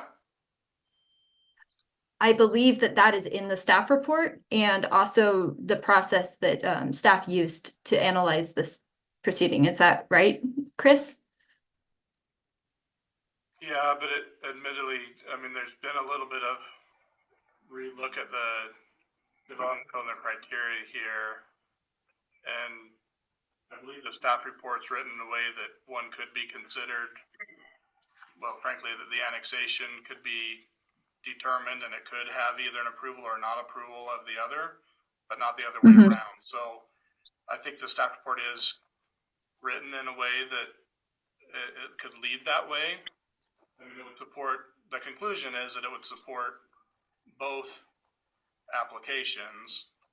But I don't know that it outright says that both of them would need to be approved. I mean, they do have separate numbers, and the script is written where we would approve them.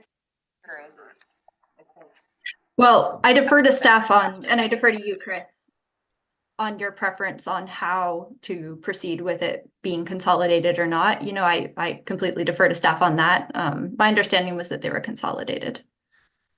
The annexation could go before council. If the zone change, we could deliberate on. We could vote on. That's deliberating. If they're separate. I mean, we're talking about process. The last sentence in the first paragraph of the background says these are two separate applications, but the applicant has requested they be considered concurrently and that they be conditional upon one another's approval. Exactly. I think that's a little contrary to what I had referenced earlier. Right. Admittedly, but that is that they're conditional upon one another, not necessarily that only the zone change is conditional upon the annexation, but that they're concurrent upon it. They're conditional upon one another. So the staff report is right. I misspoke prior, so I apologize. My summary. Okay, so based on their application, they are concurrent in one decision. That's what the applicant wants. So the purpose as they want. Okay, I think that's probably news to the applicant. So there's two separate motions. There are two separate motions prepared, one for the annexation and one separate for the zone change in the staff report, so. Yes, regardless of whether they're consolidated, I mean, they're still two individual processes, so that makes sense. I mean, they should be approved individually. I apologize for interrupting. Did you have a question? Yes, well, I'm pretty sure that the applicant indicated based on a question was that they would proceed, if annexed, they would proceed either way, whether it was left at R2 zoning or went to R3 zoning. Right. So I guess I assume that's what they think. Yeah, and I know that planning commissioners vote as they vote, so even if we were told they were together, we could pass one and pass the other. So, well, I just don't want anyone to get sandbagged at the city council level and be told that you're precluded from proceeding.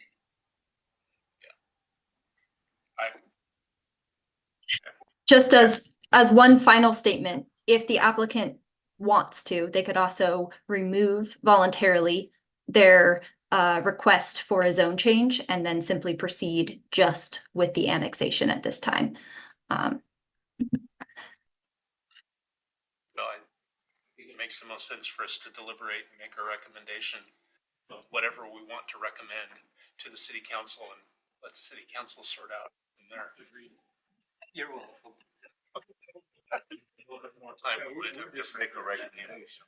And I can, Ash and I can work together to provide a little more clarity in the staff report at that time as well. So I agree with the chair. It might be healthy to get into deliberation and see where we're at with the commission. I think there's some bigger things at play here that we can talk. So, no, we were all. So I have not heard any requests for continuance or holding the record open. So, Have you asked? well, I'm reading the script, so I don't know if I'm supposed to ask. And so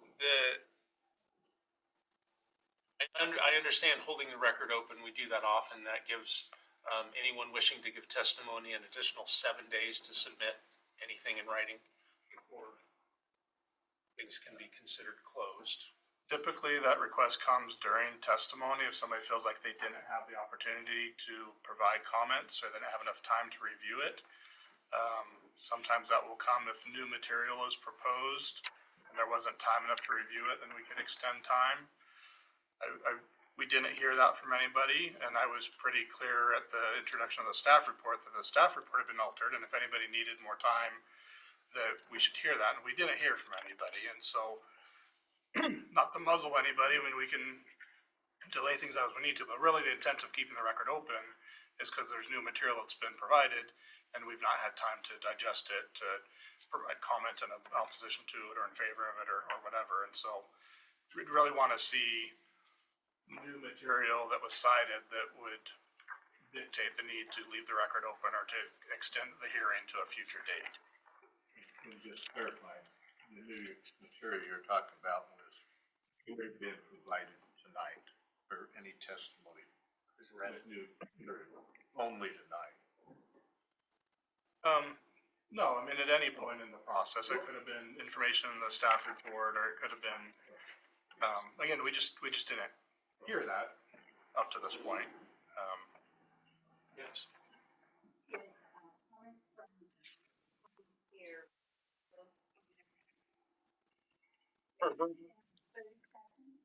For verbal testimony, the comments from the public are closed regarding the issue.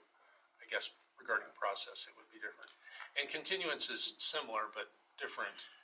Continuance of the hearing would be to not close the hearing and just continue. We'd set a date 7+ days out, and we would set a date to reconvene and continue with the hearing process. Leaving the record open would provide a certain amount of time for the public to provide testimony. The applicant would be given 7 days beyond that to provide a rebuttal, and then we would meet again at least that 14 days out to have deliberation, but we would essentially close the hearing at that point. So there's a couple different options there. And again, I didn't hear a need for either unless the commission feels like they've got reason to keep the record open, extend the public hearing to a future date. And then the next thing is to ask the applicant if they waive the 7-day period to submit a final written argument after the closing of the record. Okay, we have a question Yes. in that light. So, to our team, there has been new information presented tonight. The statement from council was new and unexpected information. We were under the advice that applications were running concurrently, but they were two separate applications, and that the annexation could be approved without approval of the zoning change. But what we're hearing tonight, correct me if I'm wrong, is that they are now being considered as one application, each dependent on the other, and if one is denied, both are denied.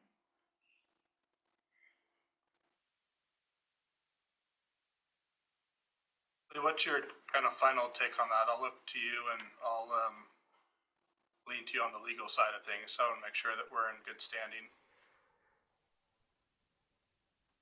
So that is how I read your code. But if the takeaway of this is simply that the applicant is comfortable with the annexation proceeding without the zone change, then I mean, her removal or voluntary withdrawal of that application would have the same effect as you denying the zone change and approving the annexation. So I think it's two ways of getting to the same thing. If that is the intent, then we can probably discuss that in deliberations, the best approach there. That statement presumes the denial of the zoning application, which we haven't gotten to that yet. Yes, we can discuss, yeah, we can discuss that in deliberations, and if that is the intent, then we can discuss the appropriate way to proceed. So I believe that our team would be comfortable with proceeding as it has been laid out for us. Two applications, the zoning is of course contingent on the annexation approval, but the annexation is not contingent on approval or denial of the zoning change. If it's going to be considered as one application and denial of either would deny both, then we would be inclined to ask for a continuance.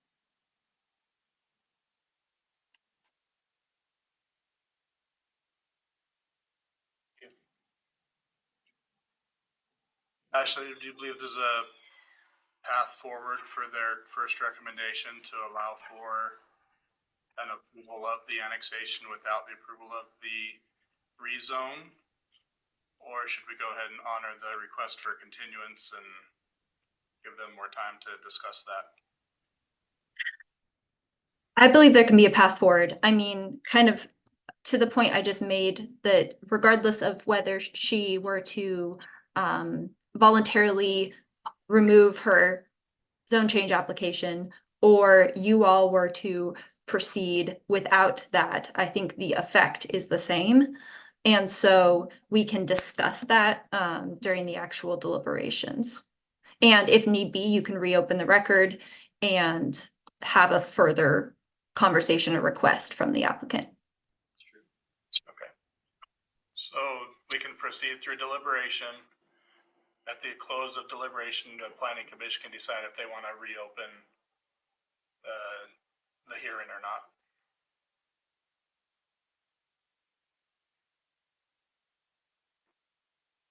Correct? That is correct. And there will be another hearing in front of the city council. Regardless. Yeah. Okay. So for everyone, if there will be another opportunity at the city council level before this becomes final. So the public hearing is now closed, and commissioners deliberate on evidence and testimony presented during the public hearing. And I guess I would propose first that we talk just about the annexation, since that's kind of fundamental. If that doesn't happen, there's no point in talking about anything else. So if we could start off just by discussing deliberating annexation. You want to start with a 5-minute stretch break? Sure.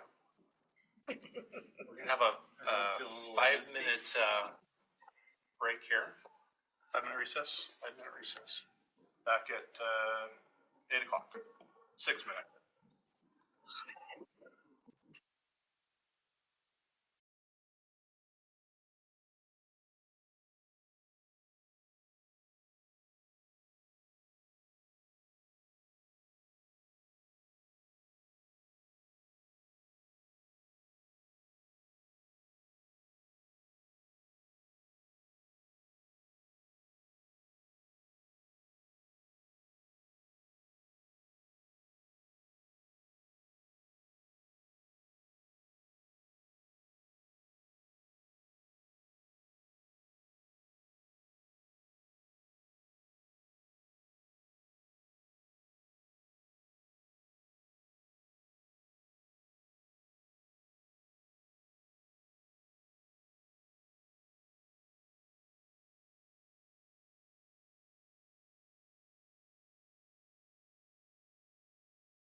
Oh, yeah.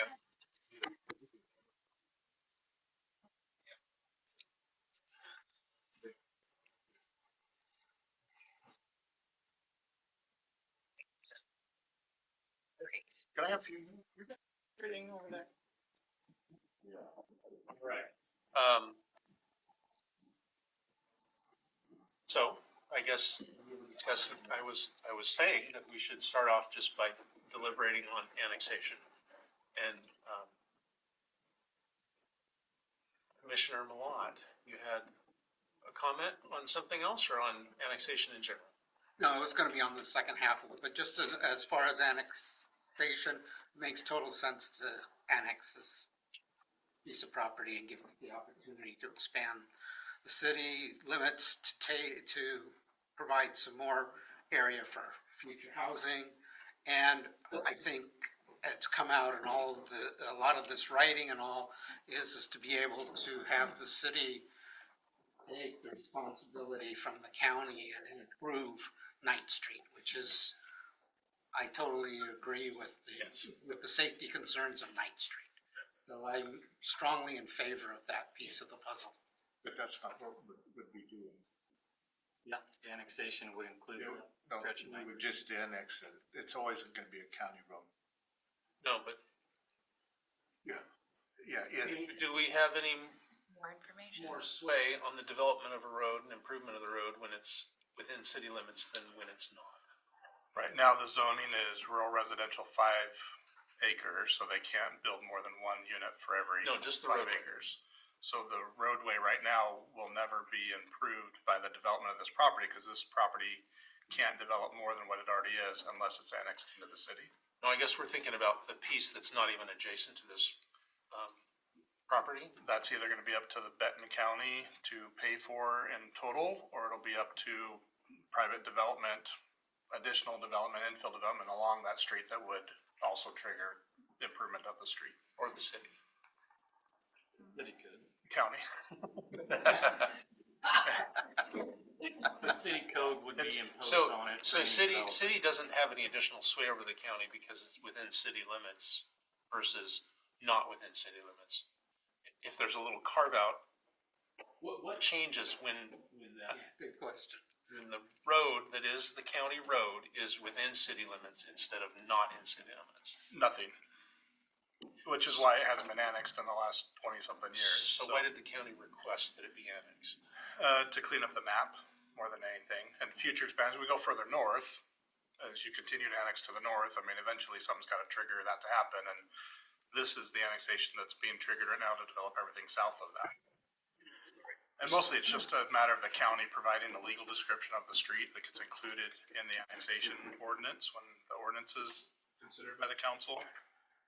It could have been done as each of those properties annexed in, it could have been done at that time. We just didn't include a legal description of the road, so it wasn't, and they're just trying to correct that. So it's really a map correction more than anything at this point. As far as this development is concerned, they'd be responsible from their south property line to their north property line? Is that what you're saying, as far as the street is concerned? Yeah, When the they city's design centers upon development that you develop to and through your property, so the entire, Okay, along the entire frontage of your property. Yeah, I will just add my comment that was in the staff report is we have had conversations with Benton County about reducing the speed limit on the street because it's now gonna technically be in city limits.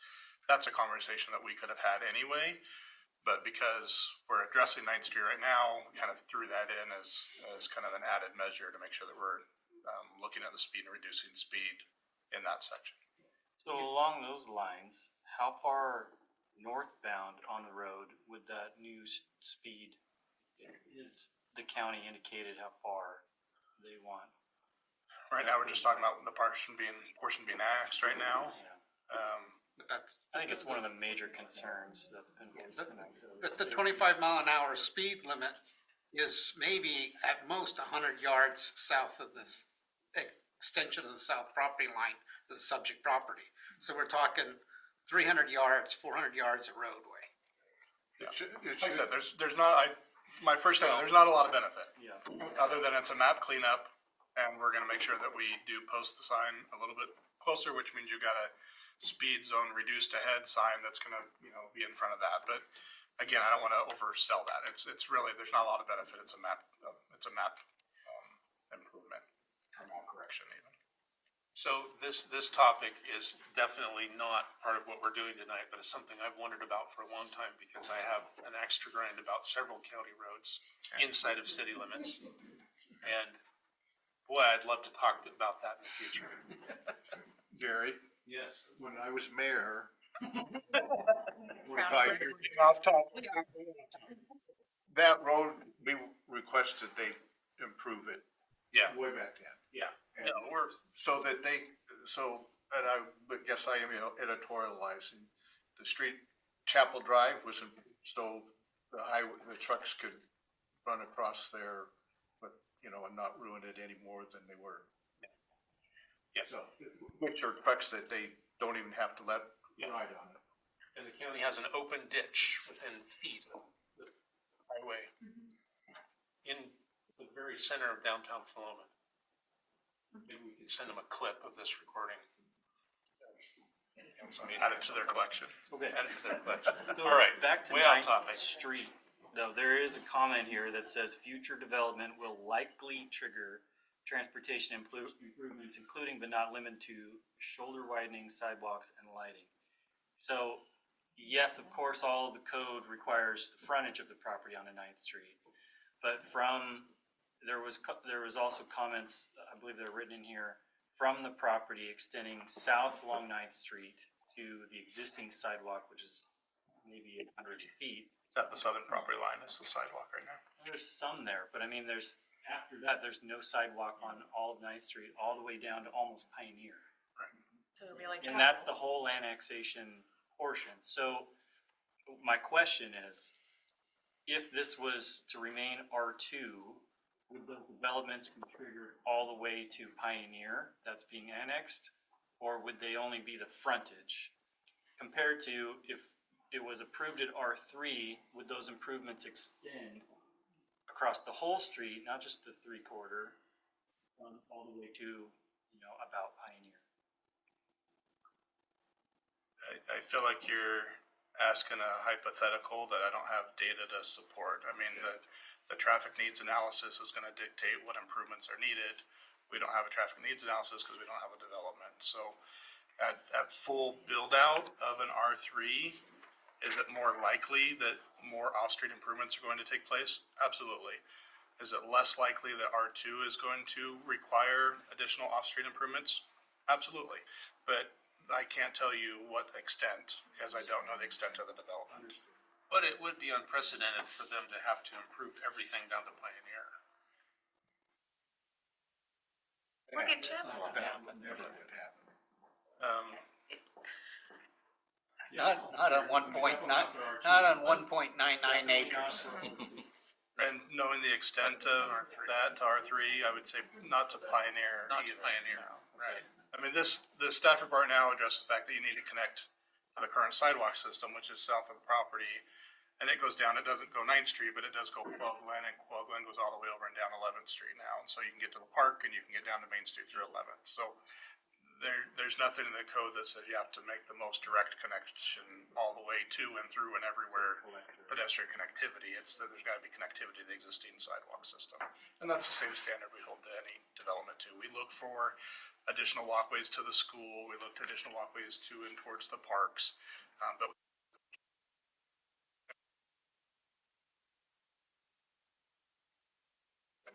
And they can get into Quail Glen, and you don't have to use 9th Street.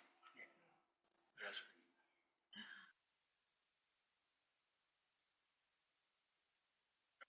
The annexation, I'm totally fine with. I mean, that is, just like Timothy said, that's natural extension of the city limits.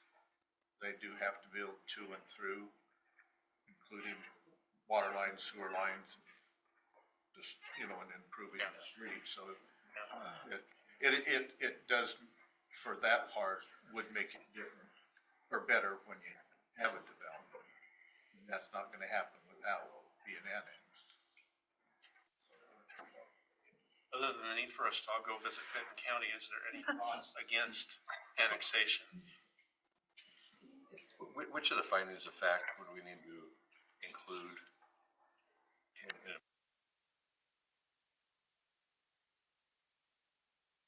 Well, not all of them, because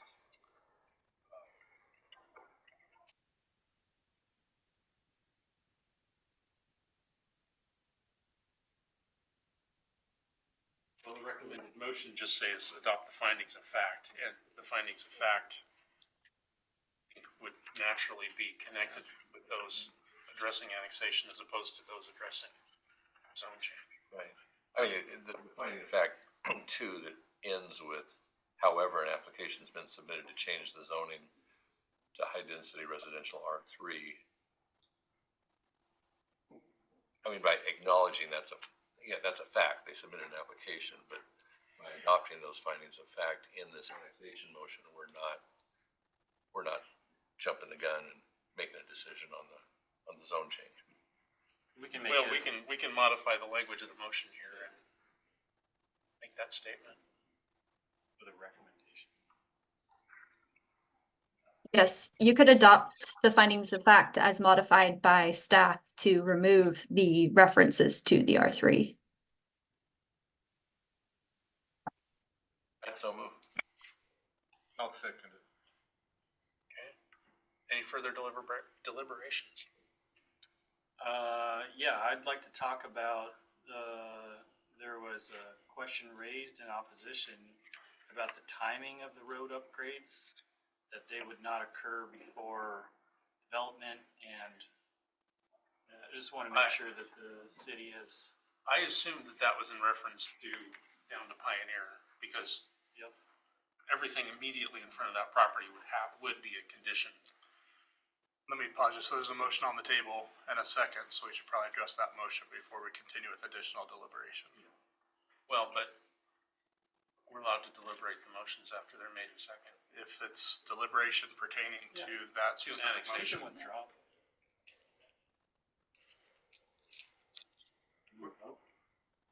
I will. Motion in a second.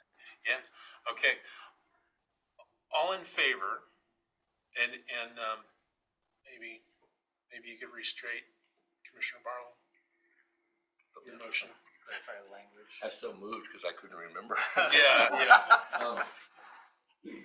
have it down to modify the staff report to remove the references to all three zoning.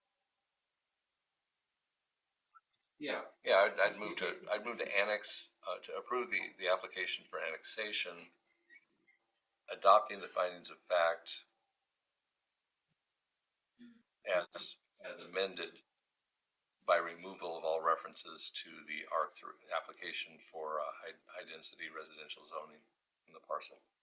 Can I interrupt and suggest something? Can we say that, because the findings of fact relating to the property line are items number 1, items number 3, items number 4, items number 5, and I think that's it. And items number 8. I would include that in our motion, and that leaves items number 2, which talks about the two different zoning, items number 6 and items number 7 outside of it, because it appears that the annexation stands without those 3 sections in there, Findings. Well, 3 findings. in two, the comprehensive plan designation. I think it. Well, we're not talking about in the motion to annex is only having to do with annexing it. Doesn't have anything to do with the zoning. And so there's no word of comprehensive plan in there. And item 2 is the one I want to pull out. Yeah, if we pull that out, then it's just covered by what's already there. So items 1, 3, 4, 5, and 8. Okay, well, with Dan's permission, I'll withdraw my motion and you can just make that as a. If I can request, Second. Oh, yeah, I guess I did. Let's get fast. Go ahead, City Council. when you make that motion, if I can request that you recommend recommendation to council rather than final approval. Okay, with the language that we've got in here. Dan, before you do, Go ahead, not to interrupt, but I'll interrupt. go ahead. Well, or you can make the motion and then I can provide comment afterwards. It'll be quicker if you. That's what I think. Yeah, make a comment now. There are findings in those references. I mean, the finding in 2 is the current comprehensive plan designated the property as medium density residential. I mean, that whole statement is true and is a finding. The only portion of it would be the second part that references the application. Similarly, in number 6, there is a finding there that says with R2 zoning, maximum number of dwelling is developed as 22. That is a finding that I would recommend that we leave in there. If there's a desire to remove anything on the R3, then I would recommend with where we were going before to just strip out those references there, because there are important findings there that if we just eliminate altogether. Where you're going is John needs to restate what he already stated, and I need to be quiet. My recommendation, if that's not so bluntly. Suffice it to say, the city recorder needs somebody to start over. Can I have one more pause, too, as long as I'm interrupting, and this is where I'll look to the city attorney a little bit too. I want to be careful we don't get too far down to deliberation, that we don't give the applicant an opportunity to potentially, as the city attorney said, to potentially withdraw a portion of their application so that we're not splitting the baby, right? So if we can preserve the baby, let's preserve the baby. And we may need to get to a point where we do it prior to approving and amend or approving a motion that's going to make a decision that we can't go back from. Does that make sense? Yeah.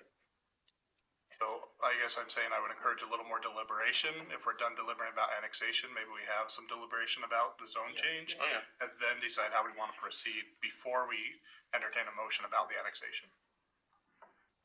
Trying to get us there, but get us there a little more slowly. So we can, yeah. Well, we do want 2 motions, correct? And But we can do 2 motions at the end of deliberations rather than Got it. halfway. If we do this motion now, we'll kind of play their hand and not give them an opportunity to do anything different. I think a deliberation about the zone change would be healthy. I'm gonna speak up about the zone change. In our extensive amount of time that we have spent as a group looking at the proposed zone changes, and which are based on the comprehensive plan,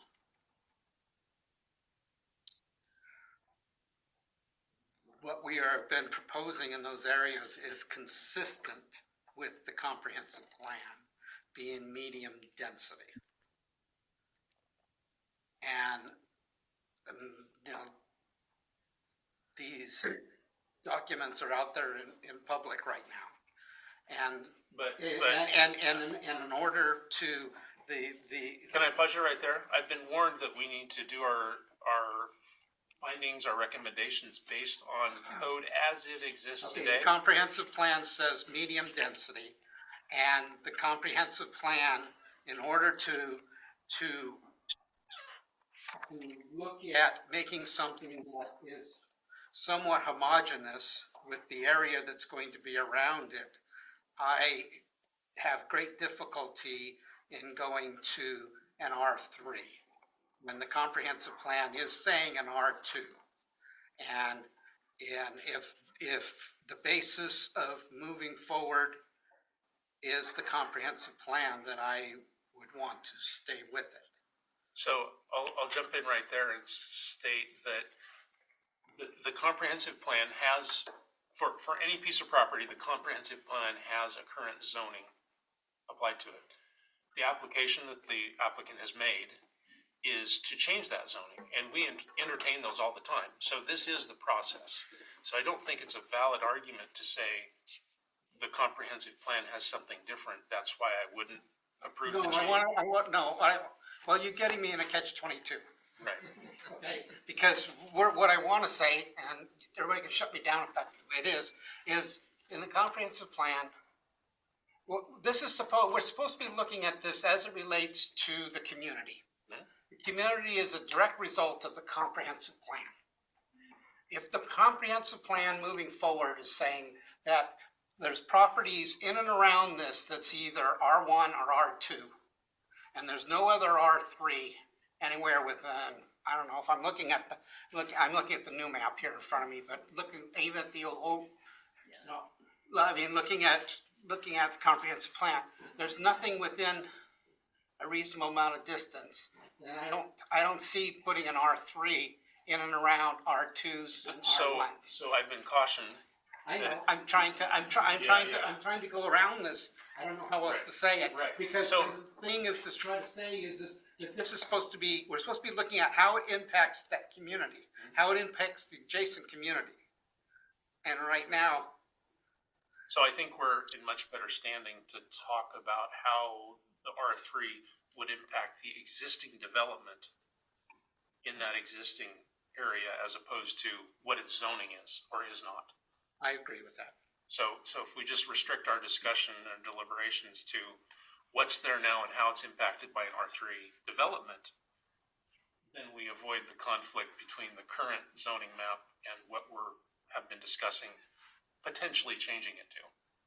And my question to staff is, are there any R2s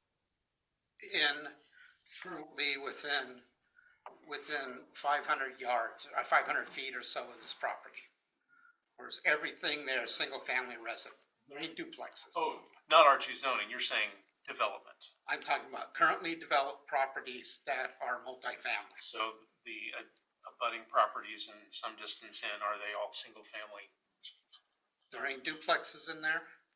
There's townhomes, there's duplexes, there's single family.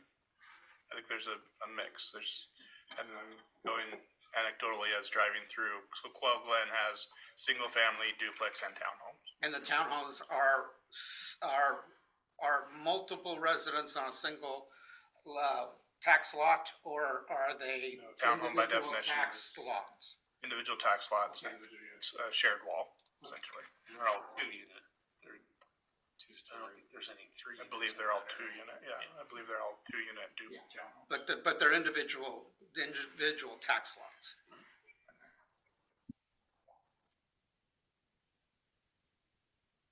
It's difficult because we've been talking a lot, and for the viewers at home, we've been talking a lot about potential future zone changes. And we have cautioned about not looking at, well, in the future, we want this to be zoned X, so therefore we think this. When an application is submitted, it's based on the rules and the regulations in place at the time of application. And so I appreciate Chair Connor recognizing that, and Councilor Malott, I recognize it's difficult because we've been talking for the last year about potential zone changes throughout the city, commercial, industrial, residential, and so we just need to be careful not to cloud that in our judgment as we're evaluating the criteria for this application. So if we just kind of Let me rephrase what I'm trying to say then.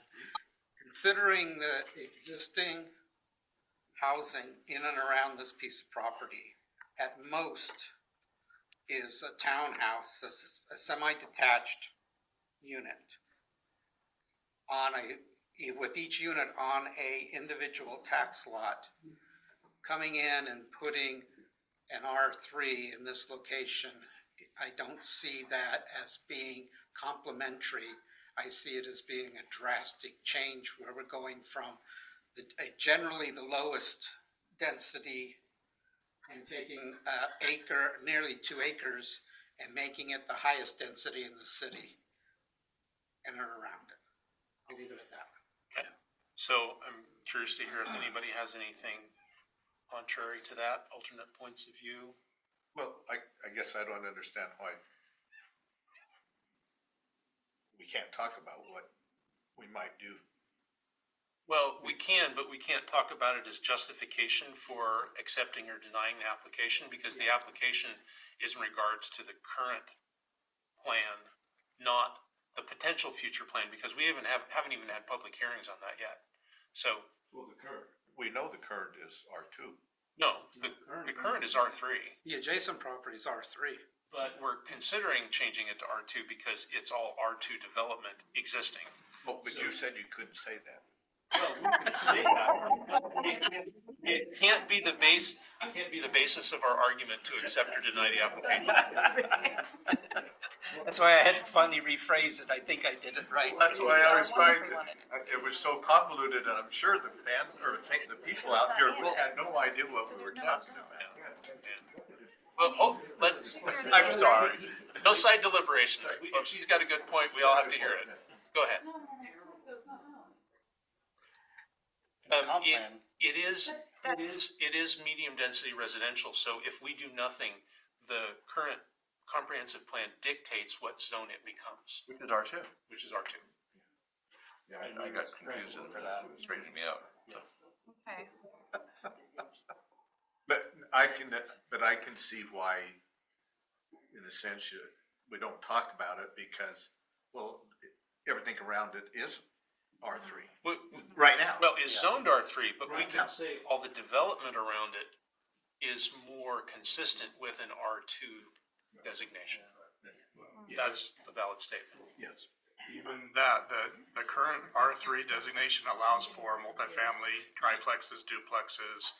So it is, Yes. the current development is concurrent with current R2 and R3 zoning because R3 allows for duplexes and single-family residential and triplexes and townhomes. Right. So it's not compliant with R3. It is exactly what R3 currently allows to be developed there. So the simplest way to say it then is that there is no nearby development existing that can only exist in an R3 zone.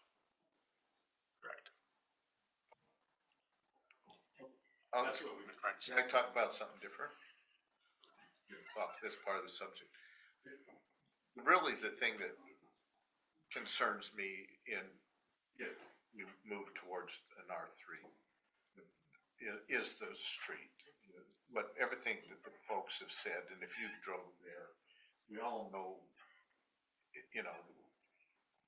Wynton, all this and that stinks. And unless there's a way to, just plow through the hills there, it's gonna stay like it is. I mean, yes, you can improve the road and everything, but it's still gonna be windy and up and down over the other hill and, that kind of stuff. So it'll always be that way, albeit better improved possibly. So that's the part that does concern me about going to R3 with it. That's about recommending. Well, I'll take my turn, and I'm not sure if it's my position or just devil's advocate, but I'll rebut both of you just to flesh out the conversation.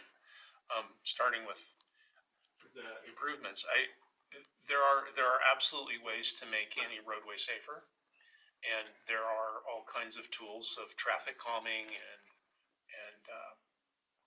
safety features and regrading things. Now, those things all cost money, and more money or less money. The long-term plan of the city of Philomath includes the urban growth boundary with potential future very different development for the city. So I think there are ways to make 9th Street much better and much safer and completely adequate for a lot of future build out along 9th Street. The problem is it's not in our hands today and it's nothing we can control. So it's somewhat of a constraint. And I agree it's a constraint.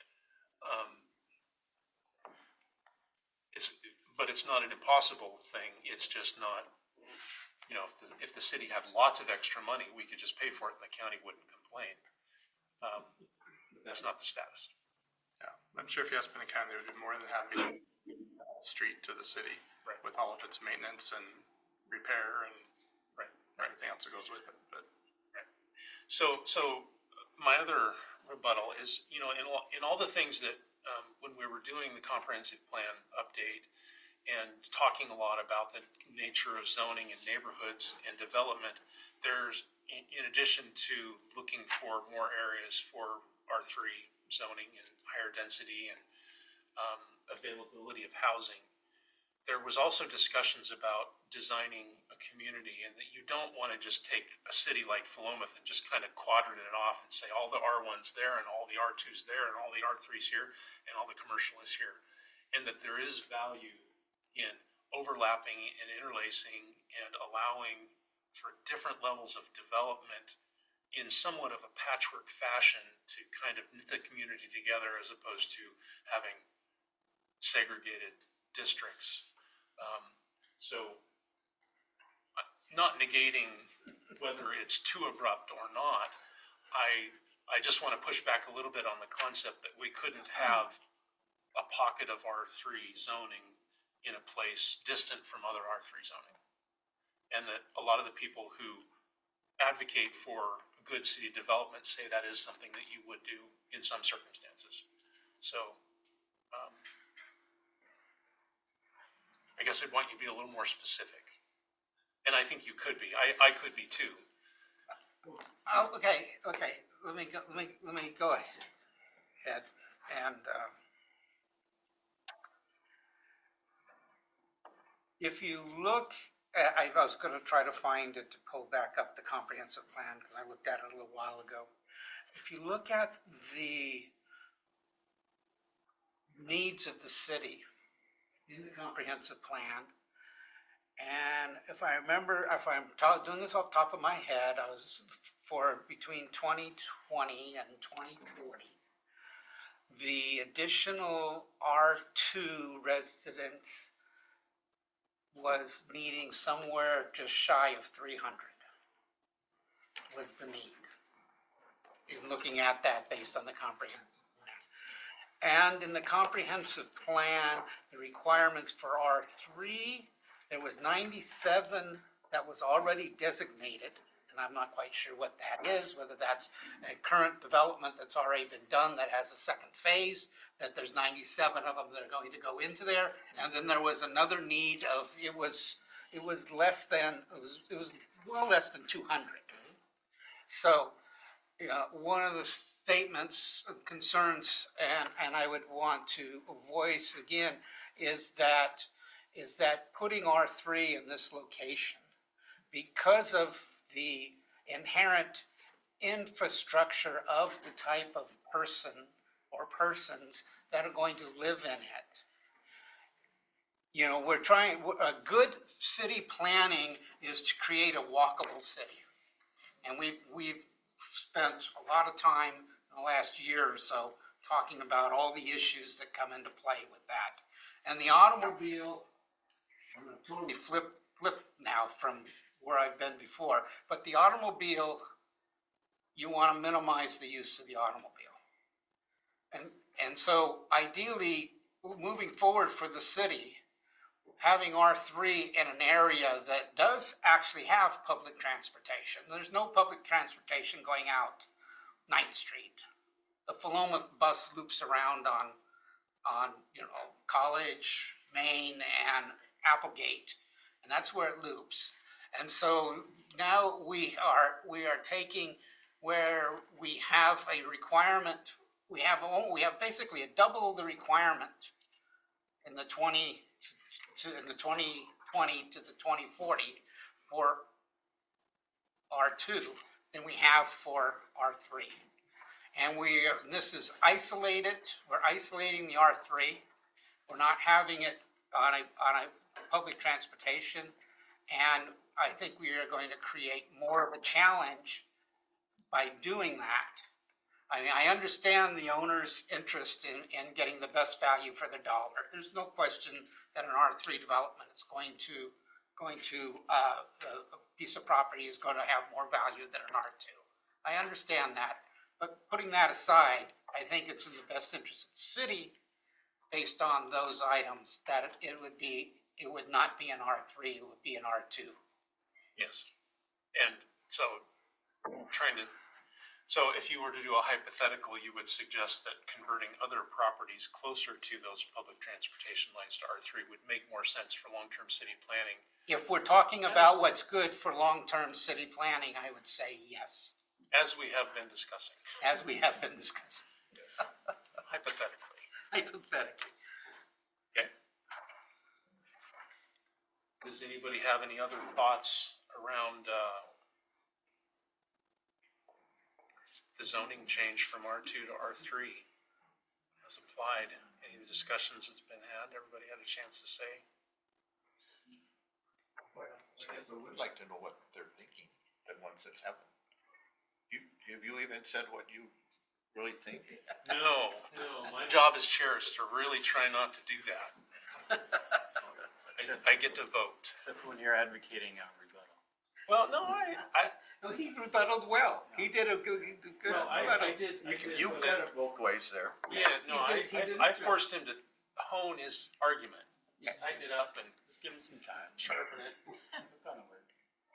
But yeah, I think I'd probably be more open to an R3 zone change if that infrastructure was in place.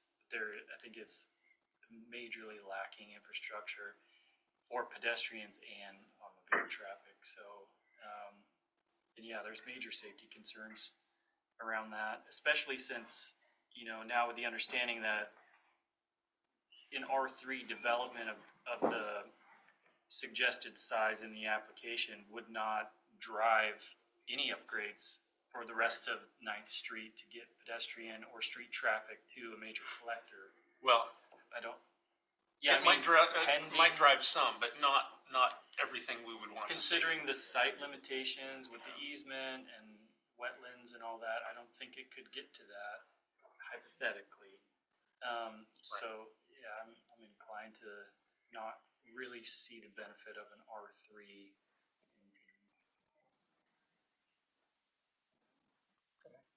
Well, I just want to make a comment about. Go ahead. It's just, those are things that can be fully mitigated, and I'm not certain that there's a way to say that wetlands prevent, Yeah, But- I understand. but it's a financial consideration in the development more than a hard constraint, whereas the easement is a hard constraint. That's just an aside. You were gonna, Councilor Causey. Did you want to speak to that previous comment? No, not because there was another thing I wanted to say, but you go for it. You haven't spoken too much. I have a question for Mr. Workman. I think that 9th Street is my primary means of to and from the city for years as well. Yep. In my opinion, it's the most dangerous road. If you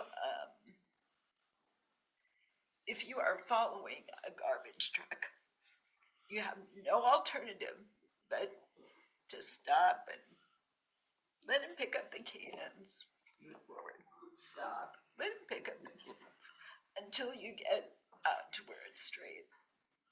If there's a cyclist on your side of the road, you have no alternative but to reduce your speed to the same speed as a cyclist. Which is the law, by the way. Well, unless you can pass them, what she's saying is you can't pass. Okay. You can't pass. And I've seen one accident on there since I've been here. And I think the frustration is that I don't see, it's obviously not a priority for Benton County. And my question for you is there a way for us to bring pressure, coordinate with Benton County, and get that? Because to me, it doesn't make any difference if it's improved between the edge of this property and Pioneer. That doesn't help. As you said, it's another 300 yards. So, what's the point? So you're gonna put more people on it until somebody's killed out there. So, question for you, what can we do to address this? The way to address it is to increase use of the road by developing the properties alongside of it. That is the only thing that's gonna trigger it. The lack of development on 9th Street leads to the lack of improvement on Ninth Street. So until there's more use and there's more development on the street, it will not be a priority for Benton County. The best way and the fastest way to see improvements on Ninth Street is to start developing the properties along the side of Ninth Street, which is going to put pressure to make the improvements on Ninth Street. It's also going to provide the funding to help improve Ninth Street, because those property owners, as they develop, are going to be required to do their frontal improvements, which is going to make the balance of the improvements that Benton County would then pay substantially less. So it's not the answer you want, but I mean, if you want to say if the dolphins start eating them, right? I mean, it's a horrible analogy to make, but if you want to improve the road and make it safer, we get the same amount on Highway 20, right? And then we complain about condition of Highway 20. We're putting a lot of money into improvement of Highway 20 that the city's having to put in there because ODOT said we're not interested in improving it because there's not enough traffic there to warrant the increases in investment into that street, that section of the highway. So it's very similar, and it's, you know, we can hear the same with the grocery store, right? You want to go to store, increase the number of people, increase the demand, and it's going to come. Right now, as shown in the staff report, the demand of traffic on 9th Street hasn't substantially changed, at least in the last 12 years, and I would argue for over 20, 30 years. We've just not seen the increase in traffic, and so the same arguments that were made 20 plus years ago for improving the street are the same ones being made today, and no improvements have been made. So we will continue to get the same results if we continue to have the same complaints, right? Which is the same traffic patterns and the same S-curve and the same blind hillside. And so, you know, I'm not trying to be overly facetious here, but I mean, that is the answer, is more development is going to be what triggers more improvements on the street. And that's the only thing that's really going to drive it. But the real problem with that is that the kind of improvements to that winding hilly roadway that would really make a difference couldn't be done with piecemeal development of the properties and their street improvements, because that would lock it in to a bad configuration. So I think it needs more discussion in the future what the long-term development of 9th Street is, given that all of that is within the urban growth boundary. I think we've got a situation that needs to be addressed before we really have development there, which is, to Commissioner Malat's point, that because of this issue, it doesn't support higher density development out there.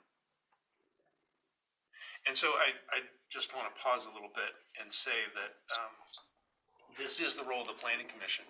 The role of the staff report is to look at the facts, present the information. The staff report is in relation to engineering numbers about the roadway, not the secondary safety concerns. And so it isn't as if, and this is for your guys' benefit, it is not as if the city, Mr. Workman, has said, yes, this should be done. He did his job putting the information in the report. It's now the Planning Commission's job to take in all those other ancillary factors about the nature of the community and the safety of the roadway versus traffic counts. Because by traffic counts, 9th Street can have 8 times the development and it's still good. But we all agree that that would not be a good thing for the street. Can I add one additional factor to all of this? I'm hearing a lot of good deliberations. I just want to suggest that all council members return to the criteria as well as you're discussing either for or against, just to be sure that you're tying those arguments to the criteria specifically for the zone change. And that starts on the bottom of page 9 of the staff report, if that's helpful. Yeah, and it's my contention that although the staff report references the traffic counts with regarding traffic, that is not the entire picture that the Planning Commission should include in their recommendation. Yeah, as public argument dictated, also, we're responding to that as well. Understood. I mean, I think some of your arguments could be tied to adverse impacts on adjacent land as one of the criteria. I guess my point is more to the fact that if you approve it or deny it, it'll have to be based on conditions that are stated, you know, criteria that are stated in the in either your code or in your comprehensive plan. Yeah, and so one of those criteria is traffic and appropriate transportation infrastructure. And my contention is that 9th Street infrastructure is not adequate. Nor could it be upgraded as part of this development. It would not be required to be updated as part of this development. Yeah. So that's letter C probably where you're closest to. Services which will be required as a result of it and can be provided by the city. Staff report says all city services will be sufficient to serve the property at the proposed higher density. Right. What I'm hearing is even if the property were to be annexed in and the higher zone there and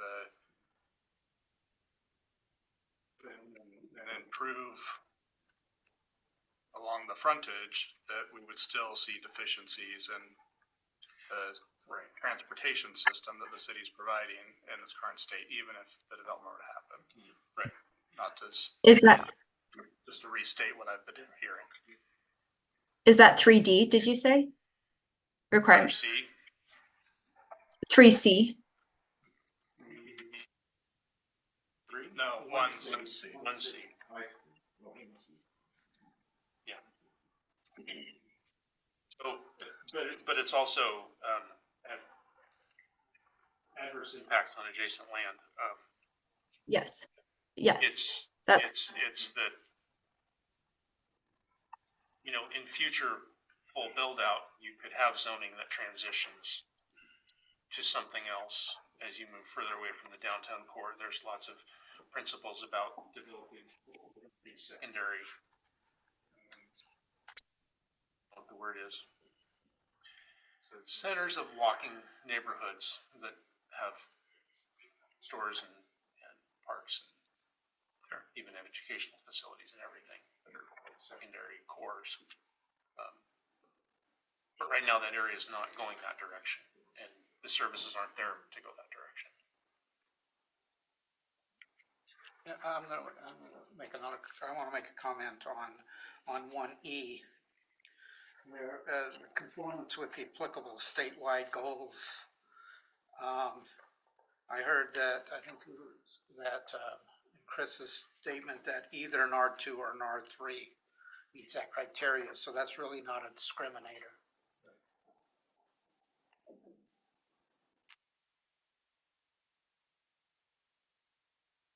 Again, to play devil's advocate, or applicant's advocate in this case, the differential of the number of people between an R2 and an R3 is not a significant impact on the number of people using that roadway. No, it's not. So that's kind of contrary, you know, kind of a counter argument within my own mind about the safety of the 9th Street that's there. It's, you know,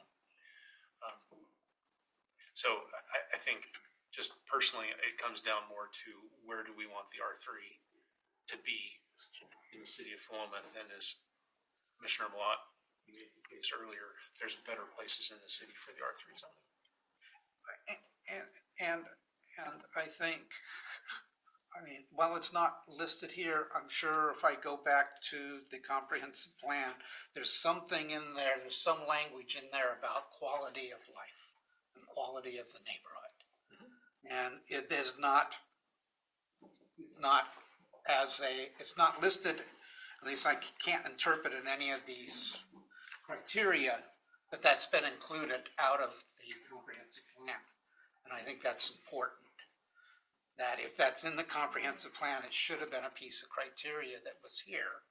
That, because if it's a comprehensive plan that we are looking at changing, because comprehensive plan says medium density, which is by definition in the comprehensive plan, I understand R2, then, so really what we are questioning here we're talking about changing the comprehensive plan.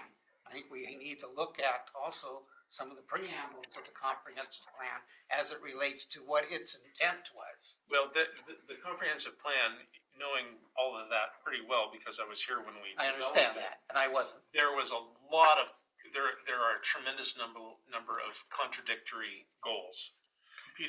Competing priorities. There's the right way to say it. They're not contradictory, they're competing. Yeah. Exactly. So those competing priorities, I don't quite buy that argument because any development can be done well.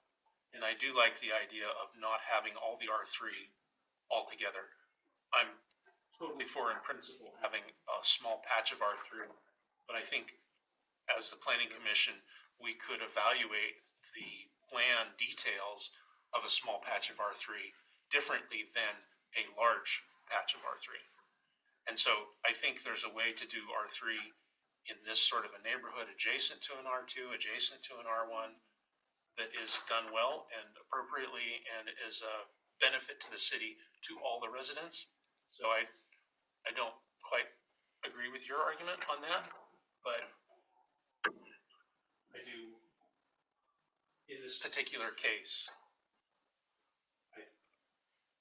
it makes sense not to go towards R3 in this location. I think that's where I stand at the moment. I forgot, because we went with. Oh, yes, you had another comment. Now I remember it again. Thank you.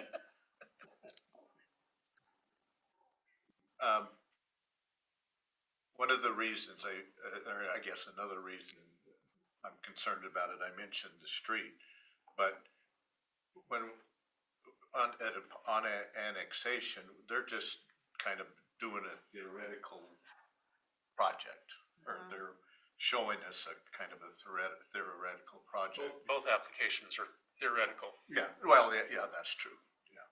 And,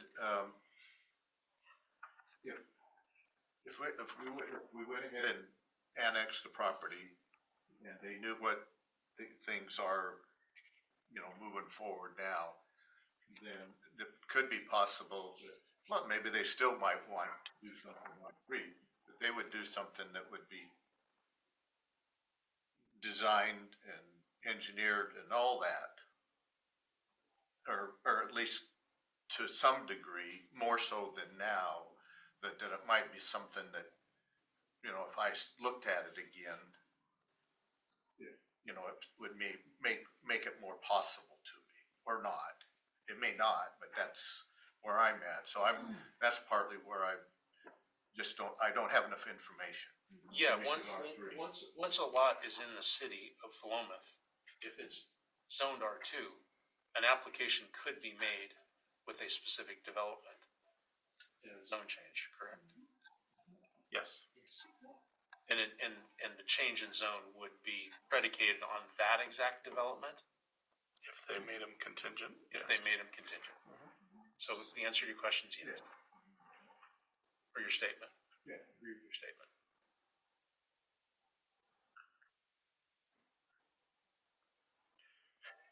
I ask if anybody has any strong or any arguments in favor of the zone change from R2 to R3, because I feel like we've made a lot of arguments on the other side.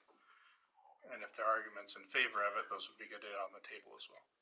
And my argument in favor of it is more housing. I think there's a very strong contingent in the city that isn't likely to show up at this particular hearing that would say more availability, whatever it takes. So that's the pull in the other direction. The question is whether that outweighs these concerns, and I think it's debatable. Philomath does need R3. We need more. What tip, go ahead. No, I just. I've been talking Same all the time. comment. No, I mean, it's subjective. It's subjective, so does anybody have an opinion that favor of R3? That the need for the R3 is greater than some of the concerns about a variety of things we've already addressed?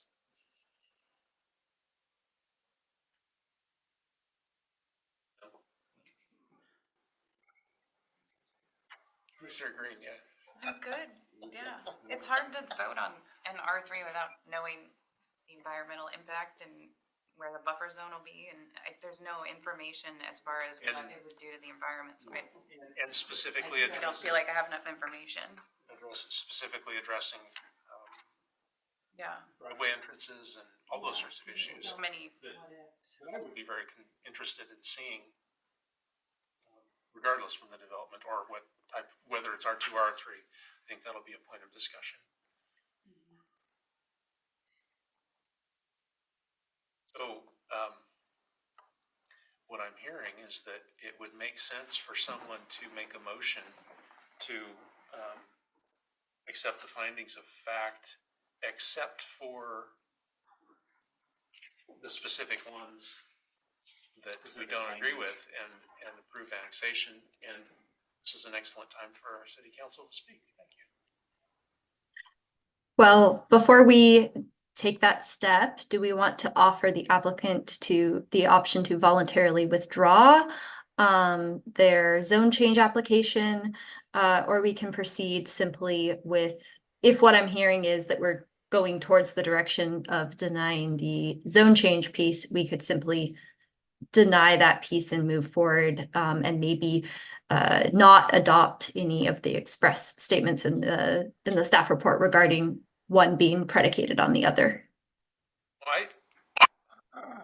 It's just me, and maybe I'm out of line, but I like the idea of us being able to do what we want to do without the applicant pulling anything back. It makes sense that the planning commission would have the ability to accept a zoning, accept an annexation and reject the zone change. Well, and based on what Mr. Workman said to me during the break, is if that was the case, if we accepted the annexation but rejected the zone change, this would be the end of it, and it wouldn't even go to city council. But again, we're not accepting, excuse me, we're not approving or denying anything. We're making, Well, no, what we came up with is a recommendation. No, that's not what I've been told. So I'd like to hear if, I think, well, the devil in the details a little bit here, that it's time. this application was submitted and approved and noticed as a type 4 legislative hearing,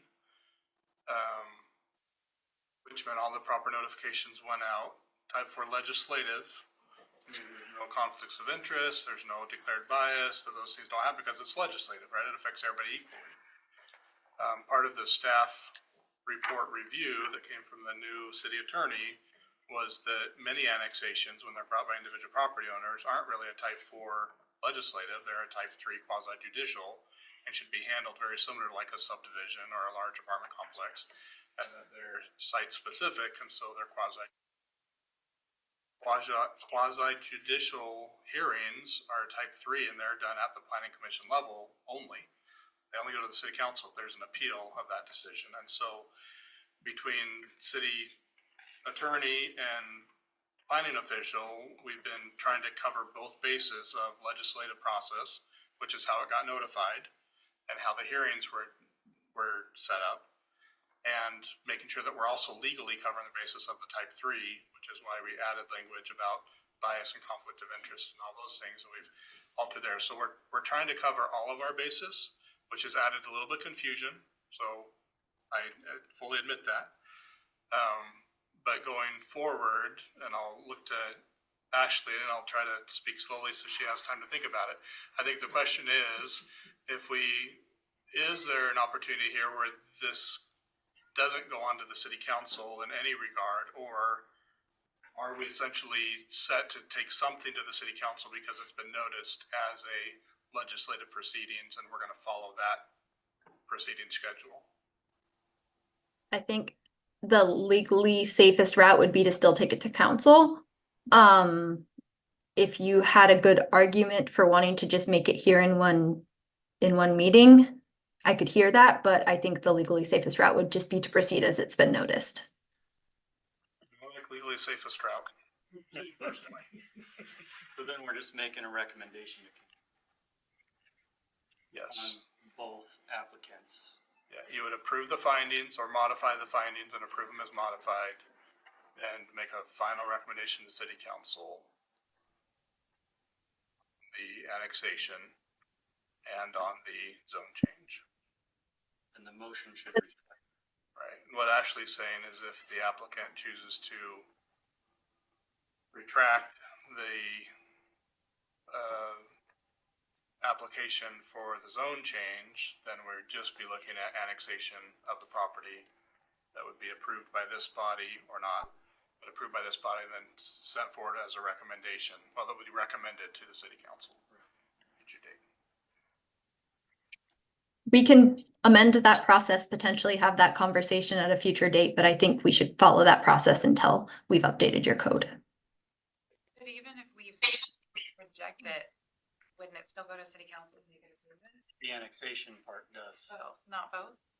Since they're tying them both together, Recommending it, can't yeah, city go to council council. override that? If it were going to be quasi judicial, the zone change, this body could hear and decide on it. But since they're tying them together, the annexation part has to go to council. So it's all going to council. The zone change, the map change is a change to our comp plan, which does require going in front of the city council. So because they're tied, it requires that second step. But if our recommendation is, let's say hypothetically, to approve the annexation but deny, and they don't pull it, and just leave it as is, it then goes in front of city council, can city council then approve the zone change and the annexation? Yep. And, so, Up to them. right, okay, so, Yeah, hold, did you wanna touch on that, Ashley? If, I just don't want them to like pull their application if they're gonna have another chance in front of the city council. I don't wanna give them, and you know what I mean, I just feel like, okay. I understand. Yeah, I mean, so this is the piece that where that appeal comes in, right? That appeal right. So if you just outright deny a application, then it ceases there, but it can be further appealed. And the appellate body in this case would be your city council. So that piece of it would be appealed to them. But the piece that would proceed for approval would be the annexation. I guess I'm it's not denying an application, they're making a recommendation to approve or not approve. we're recommending, so we're So not. are you saying doing if they anything. recommend? I see which you're is that recommending considered deny. denying?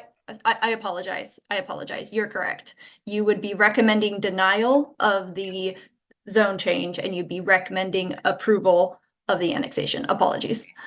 Both would still go to the city council for consideration. Correct. Approve or deny with the findings of facts. Correct. So, with all that said, since everybody's pretty much showed their cards, I think what we need is a motion to adopt the findings of fact in regards to annexation, but not the findings of fact in regards to zone change, and approve the annexation as requested and forward to the city council for consideration action. And then after we voted on that, then we'll do the second and just make a motion to deny the zone change and vote on that. To recommend denial. Recommend, yeah. Recommend, yes. Maybe a motion to make specific modifications to the findings of facts and vote on that. Then we've got the approved findings of facts. That sounds better. Then we're just That sounds better. going through. So we started down this road and I think we kind of got there, but the deliberation was healthy. So Yes. maybe go with a recommendation to modify the findings of facts. And I think the two that we would modify are B and C. I think you would strike the last phrase of number 2 where it starts however. Bottom of page 3. You would strike from however on, so the last 2 lines of that one. Because it has reference to however an application has been submitted to change zoning to high density R3.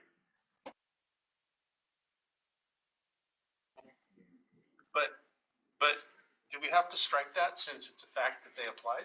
I think what we have to strike is anything that says that it's okay. Well, in that case, That it I meets the criteria. think in that case you would leave them all.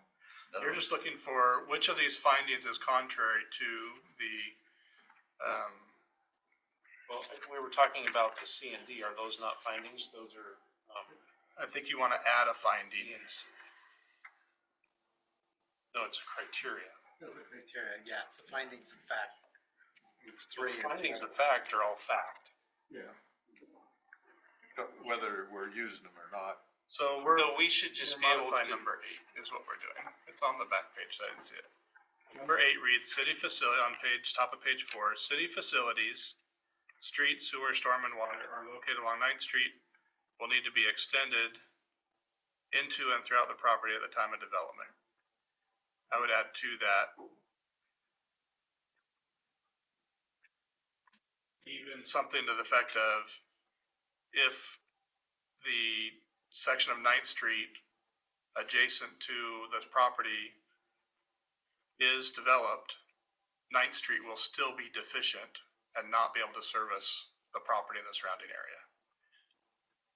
Well, but that would, Is that a finding of that sounds fact? like it relates to the annexation, not just the zoning.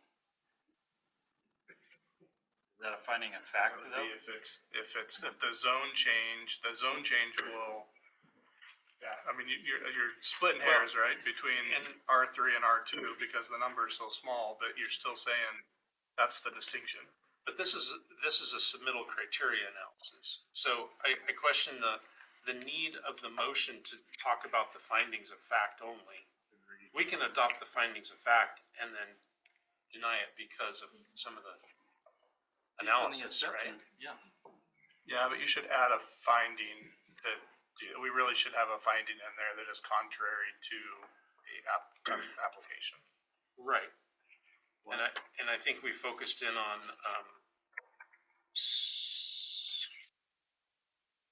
page 10, B and C. So I think we need to add something to our motion about B and C. I think we can go as simple as say, as a added finding of fact, that compared to the applicant's submittal, adverse impacts on adjacent land will not be minimal if the zone is changed from R2 to R3.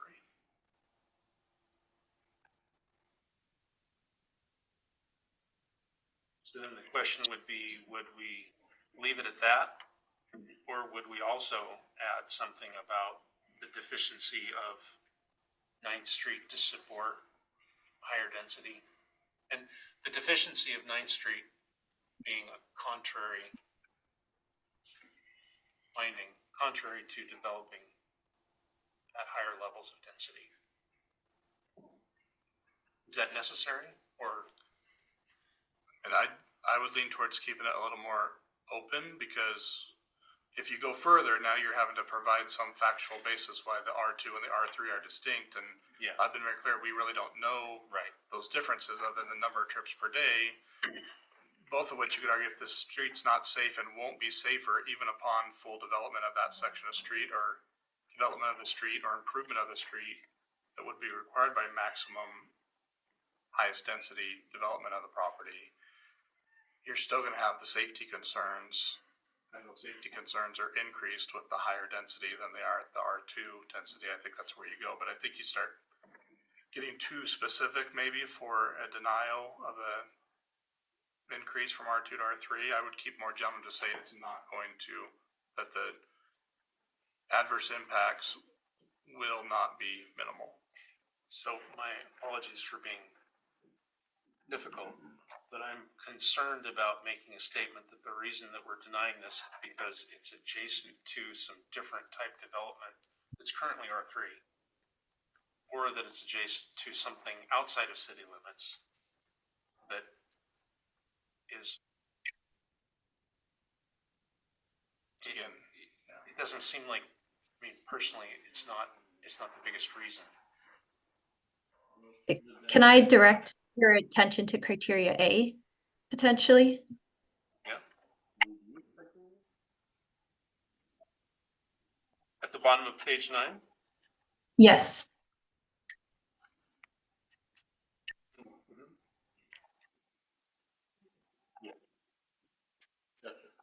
Yeah, absolutely. That's a lot easier for me to say the reason. That it is not. Yeah, alternative locations and,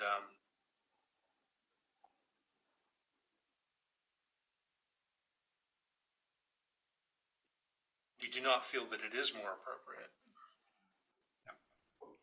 So your ninth finding would be the proposed plan designation is not more appropriate than the current plan designation, taking into consideration public needs. That's the finding? Yeah. I think that captures it. Thank you very much. We were gonna hit on one that you liked to answer. Well, I want it to really be true and not cause other problems. We don't want to deny zone changes just. So did we go, in improving the annexation, did we decide we can go with all the findings of fact as they are? Yeah, because that's not a finding of fact, right? We're adding a finding of fact. We would add that finding of fact. As they are. Is there a problem with the word fact? I mean, because, you know, this is quasi judicial, so it's more of an opinion than a fact. Your finding. It's real to us, isn't it? You don't want to deny it based on your opinion. You want to deny it based on the facts. And the facts, as you've deliberated, is that That's what we decided. proposed plan designation is not more appropriate than the current. That All right, is, I'll have to go to law school to understand the word fact. It'll change. You could just call it, if you prefer, you can just call it your findings. It doesn't have to be facts, it can be your findings, which is basically your conclusions based on your, you know, on the facts and the criteria. That I'm super comfortable with. On the information given. Who wants to craft this motion? I'll try. I think, yeah, you've already got a scribbled out version. Thank you. I move that the planning commission adopt the findings as presented in the staff report dated June 10, 2024, 1 through 8, pages 3 through 4 of the staff report, and including finding number 9, that the proposed plan designation is not more appropriate than the current plan designation, taking into consideration public needs, alternative locations, or changes in land use since the current designation was applied. And that the commission recommend approval of the annexation request as presented in file number PC 24-02 and forward that application to the city council for consideration and action. Or second it. Well done. With the, I apologize, but with the listed condition of approval. You fell out, you dropped out. What did you say? With the list conditions of approval. With the listed conditions of approval. Were there any conditions? Yeah, there was a tear down the house. Yes, thank you. Thank you. The second's okay with that too. Thank you. Okay. And according to the script, we haven't done this in the past, but we are going to do a roll call vote. So if you agree with that motion, you would say aye. And if you disagree with that motion, you would say nay after your name is read. Yeah, say yes or no. Not according to my script. Nay. No. No legal interpretation there. So if there's no further deliberation, we'll ask for a roll call vote. Aye. Amelia Green, Aye. Ben Hunsaker, Aye. Josiah Jessen, Aye. Timothy Malott, Aye.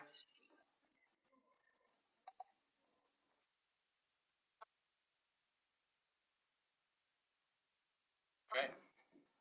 One motion down. Yeah, please make that if you got it. Thank you.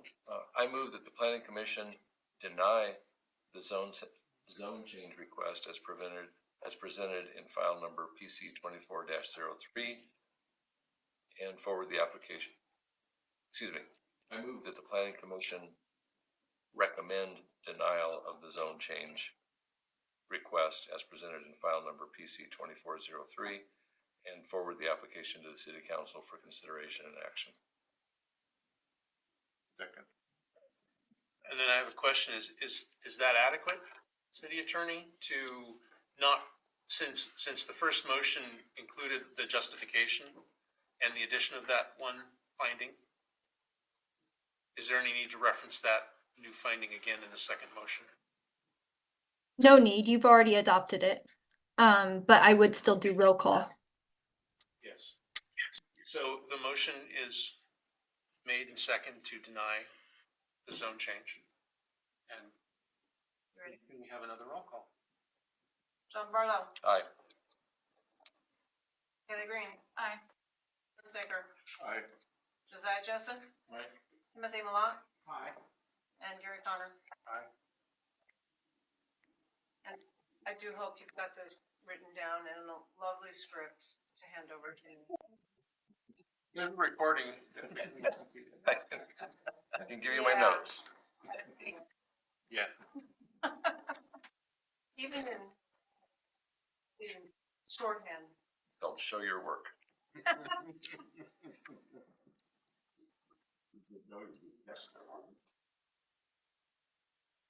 Like to thank everybody, everybody that gave testimony and the applicant, and everybody that looked at the process here. Hopefully we did the right thing by everyone, best as we could, and appreciate everyone's input. May I add, I joined this commission 2 years ago with Tim, because I lived in Walmart for 20 years and had no idea, how we did things here. And I just want to say I'm very humbled by the breadth and depth of involvement of hearing. Really appreciate it. We need to, first, do we need to set the date for the city council meeting, public hearing at this time, or will we announce it? Well, Just to know, it will not be July 8th. oh, yeah, we'll be July 22nd at 7 o'clock. Will be when they meet again. We've canceled the first council meeting in July with conflict of schedules, and so we'll be holding that on the 22nd of July. So 7 o'clock start. Okay, no, sorry, correct me. 6 o'clock start time. 6 o'clock. 6 o'clock. Might have been 6 o'clock on the And 22nd. one final note, all the testimony that has been submitted is now part of the record, and it will be included in the packet sent to the city council. So the letters you submitted, they'll be there. And verbal. And our last item of business. Yeah, maybe just final comment before everybody goes. This wasn't an easy one. It's a little easier when you go in industrial or residential to commercial. When you're going R2 to R3, it's tough. And the code leaves it up to a little bit of interpretation and findings that the commission feels comfortable with. So I appreciate the insights that you've had and going through that. And again, hopefully you appreciate the neutrality that staff tries to approach these at, where I restrain from giving opinions and try to just give you the facts so that you make informed decisions. And I think we were successful in that balance tonight, knowing what we know and all these other things. I think you've done a commendable job of applying the facts, looking at it, being reasonable, looking at the staff report. And again, I feel like my role and part of the city attorney's role is to always keep us out of trouble where a property owner or an applicant, vice versa, can say, we were wronged, right? Like, you didn't follow your process, you didn't do it right, we were wronged, we should have a different outcome. And if you'd have done it differently, we'd have a different outcome. That's what we try to avoid. And despite some confusion, mostly I'm going to blame Ashley for coming on as a new attorney. We've not had these parts of our development code looked at in, 10, 20 years or so, because Brewer and Clome have done a great job, and we went with their recommendations, which is always the safe policy, right? What does the city attorney say? That's the way we're going to do it. That's what we've always done. And so this review came, staff report went out, she reviewed it, and was like, whoa, I've got some legal concerns, let's address those. And we've done that. And so, short of canceling everything and postponing everything for another couple of months, which isn't really in anybody's best interest, we made the best that we could, and we've covered our bases legally, and I think we've done a good job of that. And so I'll just say to the applicants, thank you and for the patience. And it was a little polywonkous, but I think we've, again, provided a fair opportunity and a fair hearing process and followed the law and followed our code as best we could, so. And it was really good, we didn't have to send them back to the starting line. Absolutely, yeah. So is there, staff update? I can answer any question you've got. We've been busy. I will say that, When's the coffee shop gonna start? I made a, I don't know, as soon as I get going, I've got their approvals. We did make a conditional offer for a new planner today, so I'm hopeful that will move forward quickly after a background check and everything else, but had a 3 interview, and so that was good. Otherwise, kudos for Leilani for pulling all the numbers and everything together. It's busy, not crazy, but it's been busy. So, yeah. Any questions on the staff department? And our next meeting will be July 15th.